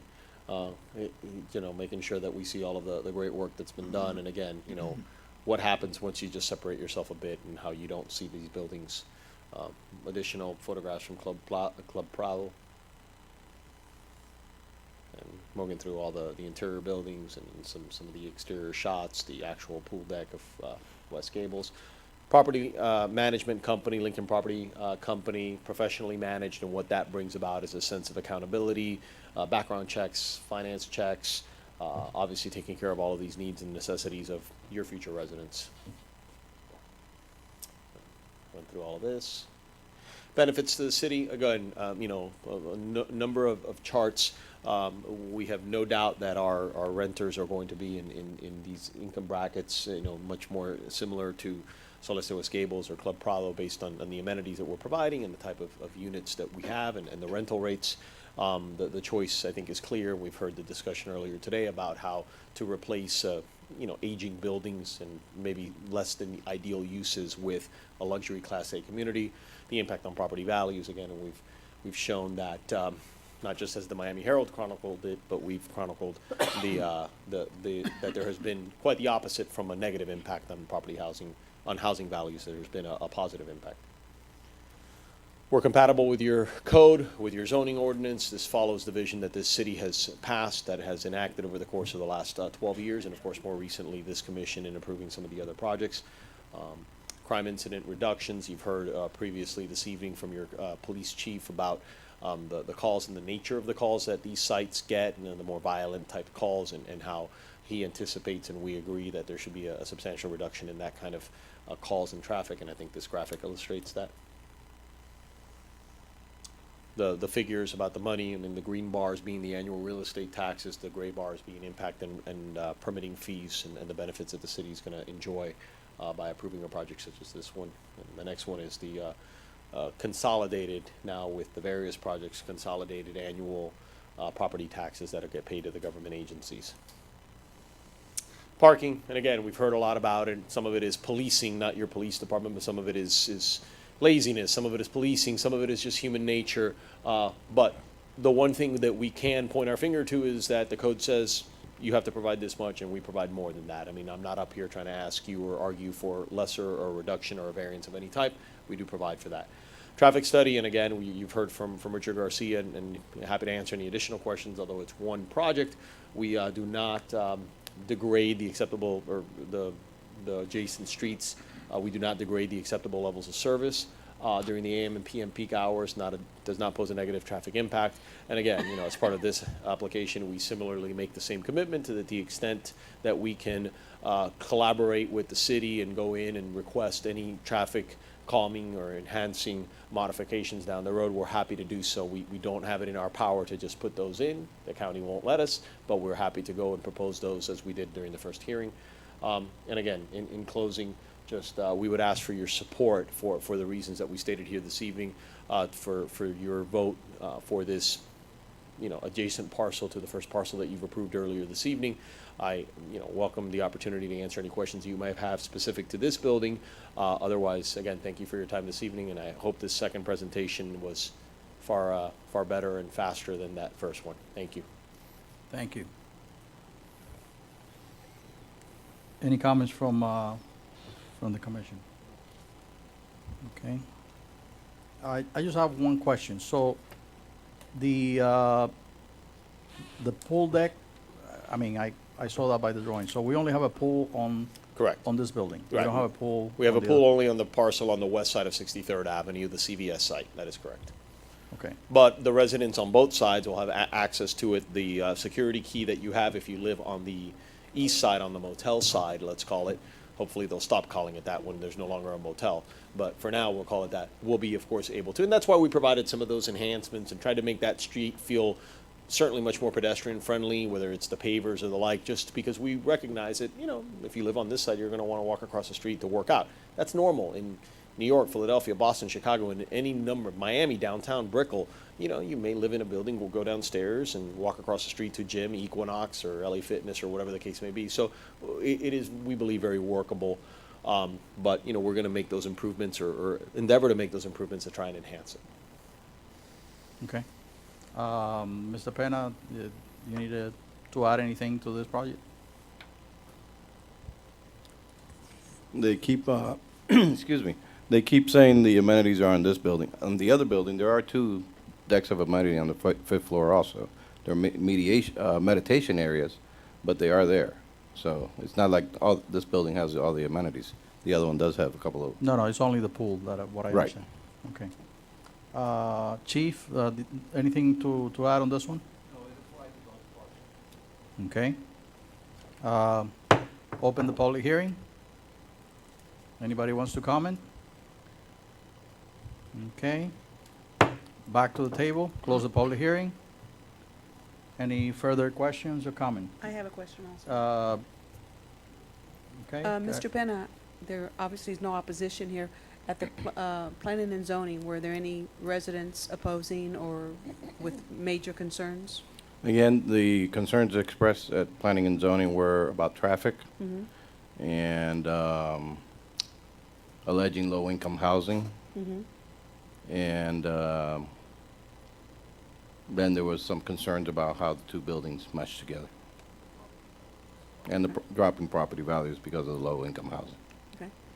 There was one curiosity tonight while they've been going back and forth about, and they showed the slide with the property values going up on 67th Avenue. While they were doing that, I was going down 67th Avenue on the west side. And although we've experienced $34,000 to $50,000 increases in everybody's property values going along 67th Avenue, everybody on the county side has dropped $4,000, $5,000, $6,000 in property values from last year to this year. So I guess the West Miami, there is a barrier, a big wall right in the middle of 67th Avenue. We're on the good side, they're on the bad side.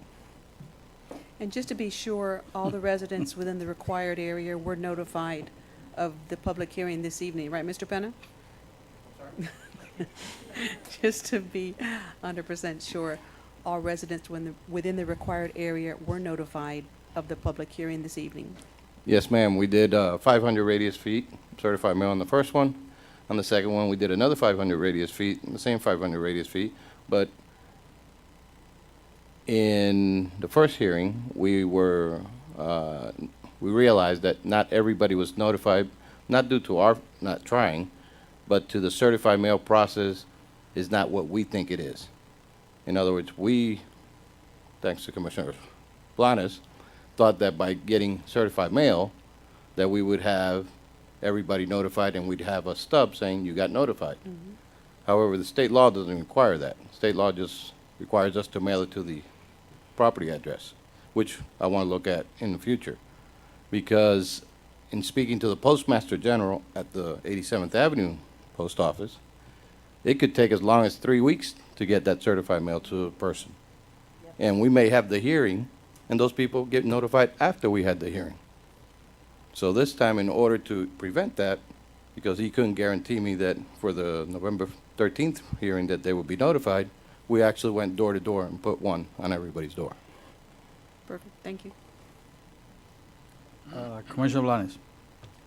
Robert, Tony, did you guys ever consider constructing an elevated, attached walkway? That, Yes, we did. It was one of the options that was actually suggested to us by the Public Works Director. And when we started to consider it, it didn't really work. It had created a huge amount of security issues with cars and pedestrians and so forth. And not only that, after she went and did the research, she said it would not be approved. So we did try to do that. It doesn't really work because of the ramping and what do we call it? Driveways that would require it just doesn't really work. So we did try that, and then it didn't fly. Thank you. Any further comments? Okay, I need a motion. Oh, thank you. wasn't it read already? Madam Yes, Clerk, can you yes. read the resolution, please? Yes, resolution 11E, a resolution of the City of West Miami City Commission, City of West Miami for site plan approval of special use permit for planned development 2017-002 for Celeste Alameda 1 LLC, 6320 Southwest 8th Street, West Miami, Florida 33144. Requirements for development of certain lands in the City of West Miami and requiring complete development of all land and in lieu of thereof requiring certain improvements, dedications, and other terms and conditions, subject to approval of traffic concurrency by the appropriate state governmental agencies, approval by Miami-Dade County and any other regulatory agency providing for effective date, mayor and city commission. Okay, I need a second. Second. Second. Second by Commissioner Blanes. Can you call the vote? Yes, Mr. Mayor. Commissioner Rodriguez, how you vote? Yes. Commissioner Blanes. Yes. Vice Mayor Blanca. Yes.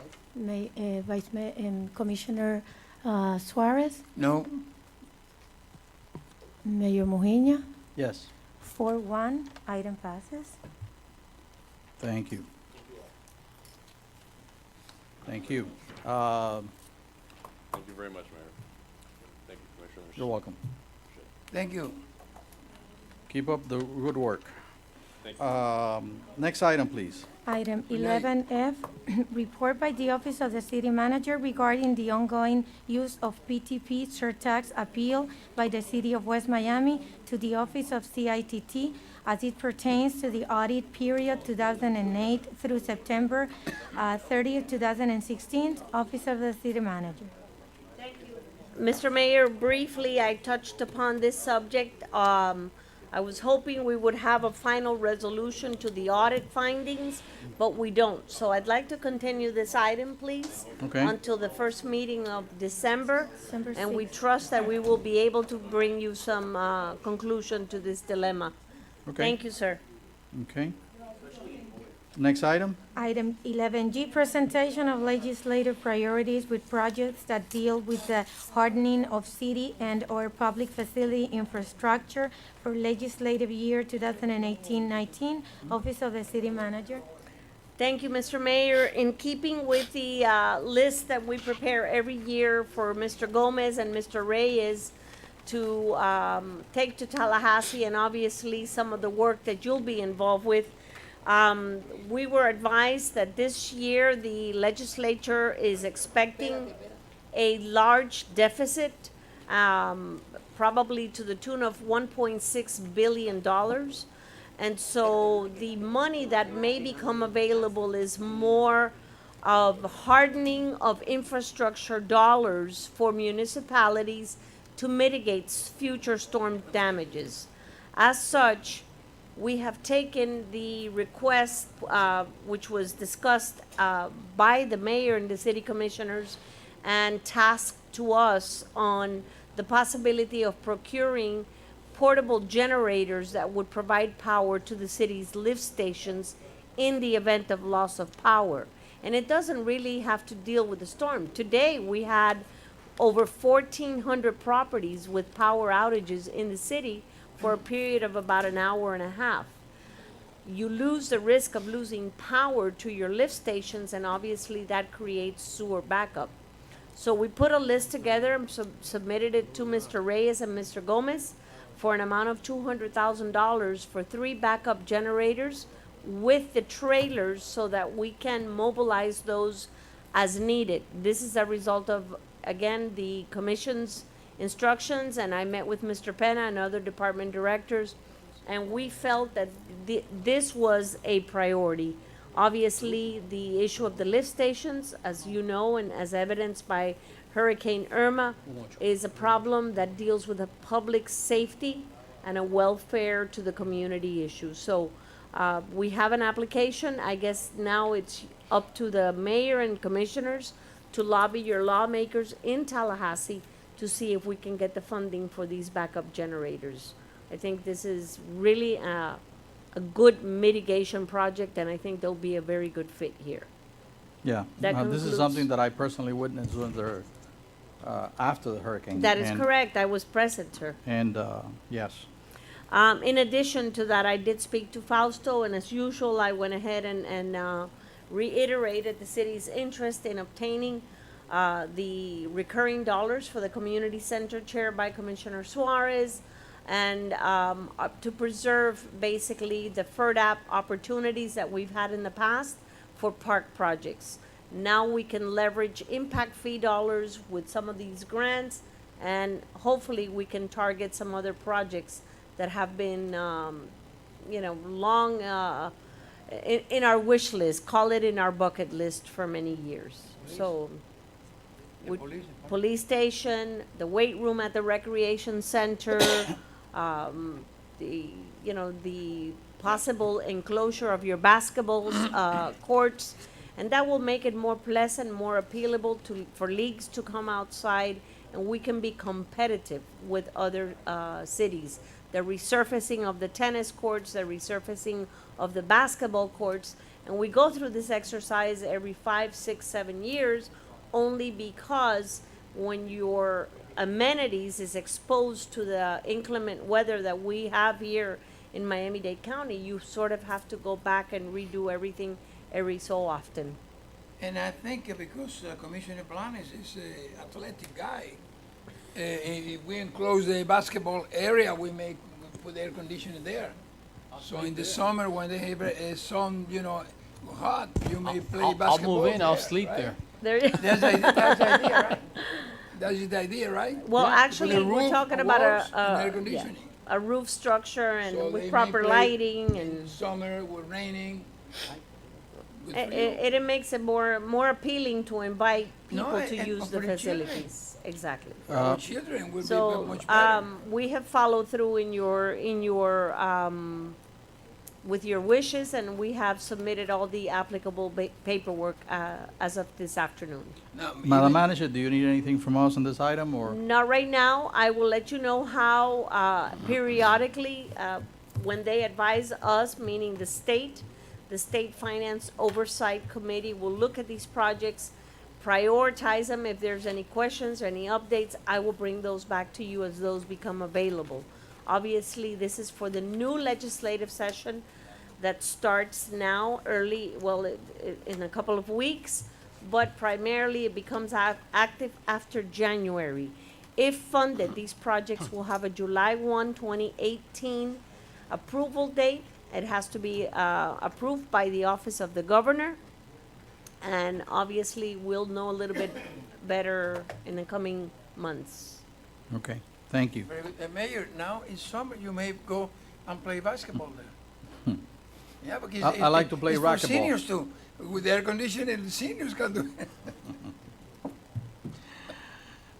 Next item, item G, please. Yes. Oh, I'm sorry. Actually, H, H. Item 11H, discussion regarding the revitalization of the City of West Miami Memorial Day Parade by Commissioner Rhonda Rodriguez. Commissioner Rodriguez. Thank you, Mr. Mayor. You sound tired. You know how I'm always about bringing the community together, things that bring families together. Always about the kids. Considering the way our world is going now with all the bad things that are happening, and the simple fact that our city was founded by returning war veterans, what better time or what better thing to do than to memorialize and to pay our respects and to celebrate Memorial Day. I know we had this parade long ago, and it was a huge success. I just think it's the right time now to consider. I'm not bringing this to you because this is something that I hope you'll buy into it. I'm not bringing it to you because I have all the costs down already. I don't know how much it's going to cost.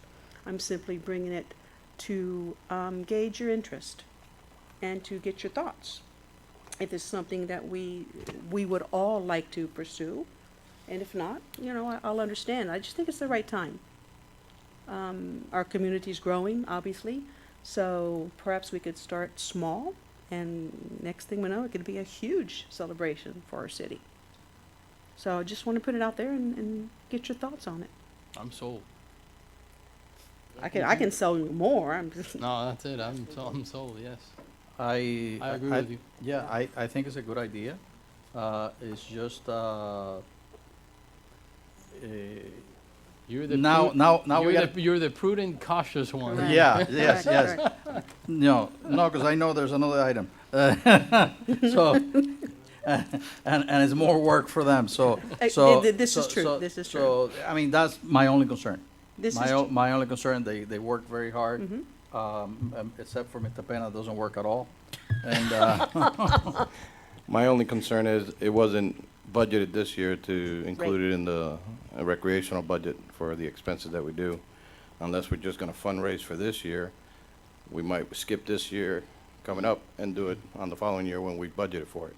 Because it does cost us money to put a Memorial Day parade together. Right, well, what I'd like to do here is just see if perhaps we can all agree to let the manager check on the cost. Okay. Obviously, if it's more than we can afford, I understand. But this is just to get your buy-in to open the door for her to start pursuing. all in favor, say aye. Aye. Next item. Item 11I, discussion regarding Family Nights program in the city of West Miami by Commissioner Rodriguez.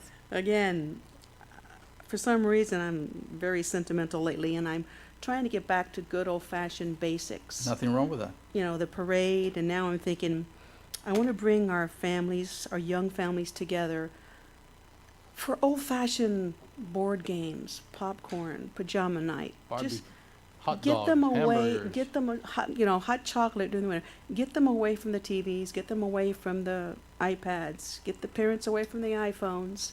This will be a no electronics hour, 2 hours. Perhaps do it, I don't know, once a quarter. We can have it at different venues. We can have it at Cooper Park. Maybe we can have it at the Rec. It's just to start a tradition, again, going along the tradition line, where you spend quality time with your family, with your neighbors, get to know your neighbors. Nothing, again, that I want to make into a huge production. Very simple, as cost-free as possible. Just the city to promote a gathering of our young families with their children on, let's say, I'm gonna call it Family Friday Night Fun Night. And something that, the community can look forward to. They'll know, hopefully we'll be able to sustain this and keep it going. So they'll look forward to it. They can plan it. Plan to come out and bring their kids to play their own, BYOB, bring your old board game. Bring your old board game. Maybe have, little movies. I mean, I'm not talking movies at the park, but, little movies, dancing, storytelling. Just, again, back to good old-fashioned family fun basics is what I'm looking for. Why do you not do it, Commissioner Sosa? He made the movies. No, I don't want, it's not that huge a production. I want to keep this very simple. When I say story time, like storytelling, reading books to the children, and, pajama night, popcorn, hot chocolate, Board We games. gotta give them something to eat. Well, okay, we can look at every family Hot can, dogs, potato every family salad, can Kool-Aid. every family can bring a treat. Just something to share. How about Something to share. how about a barbecue at the rec? Again, I want to try I want to start, as cost Well, free as they're- possible. They're gonna come if we feed them, and you Well, know, I don't want to start something that's going to cost the city a lot of money. I want to keep it very simple. I'll spring simple. for the hot dogs. Again, I just want to throw it out there, see if you like the concept, and if Yes. you like the concept, then now we can build upon the concept. I like the I like concept. it. Personally, I like the concept. The only thing is, we adding. Again, Because it's not that simple. The minute you promote a gathering, and again, please, understand me. Like he says, I'm the cautious one.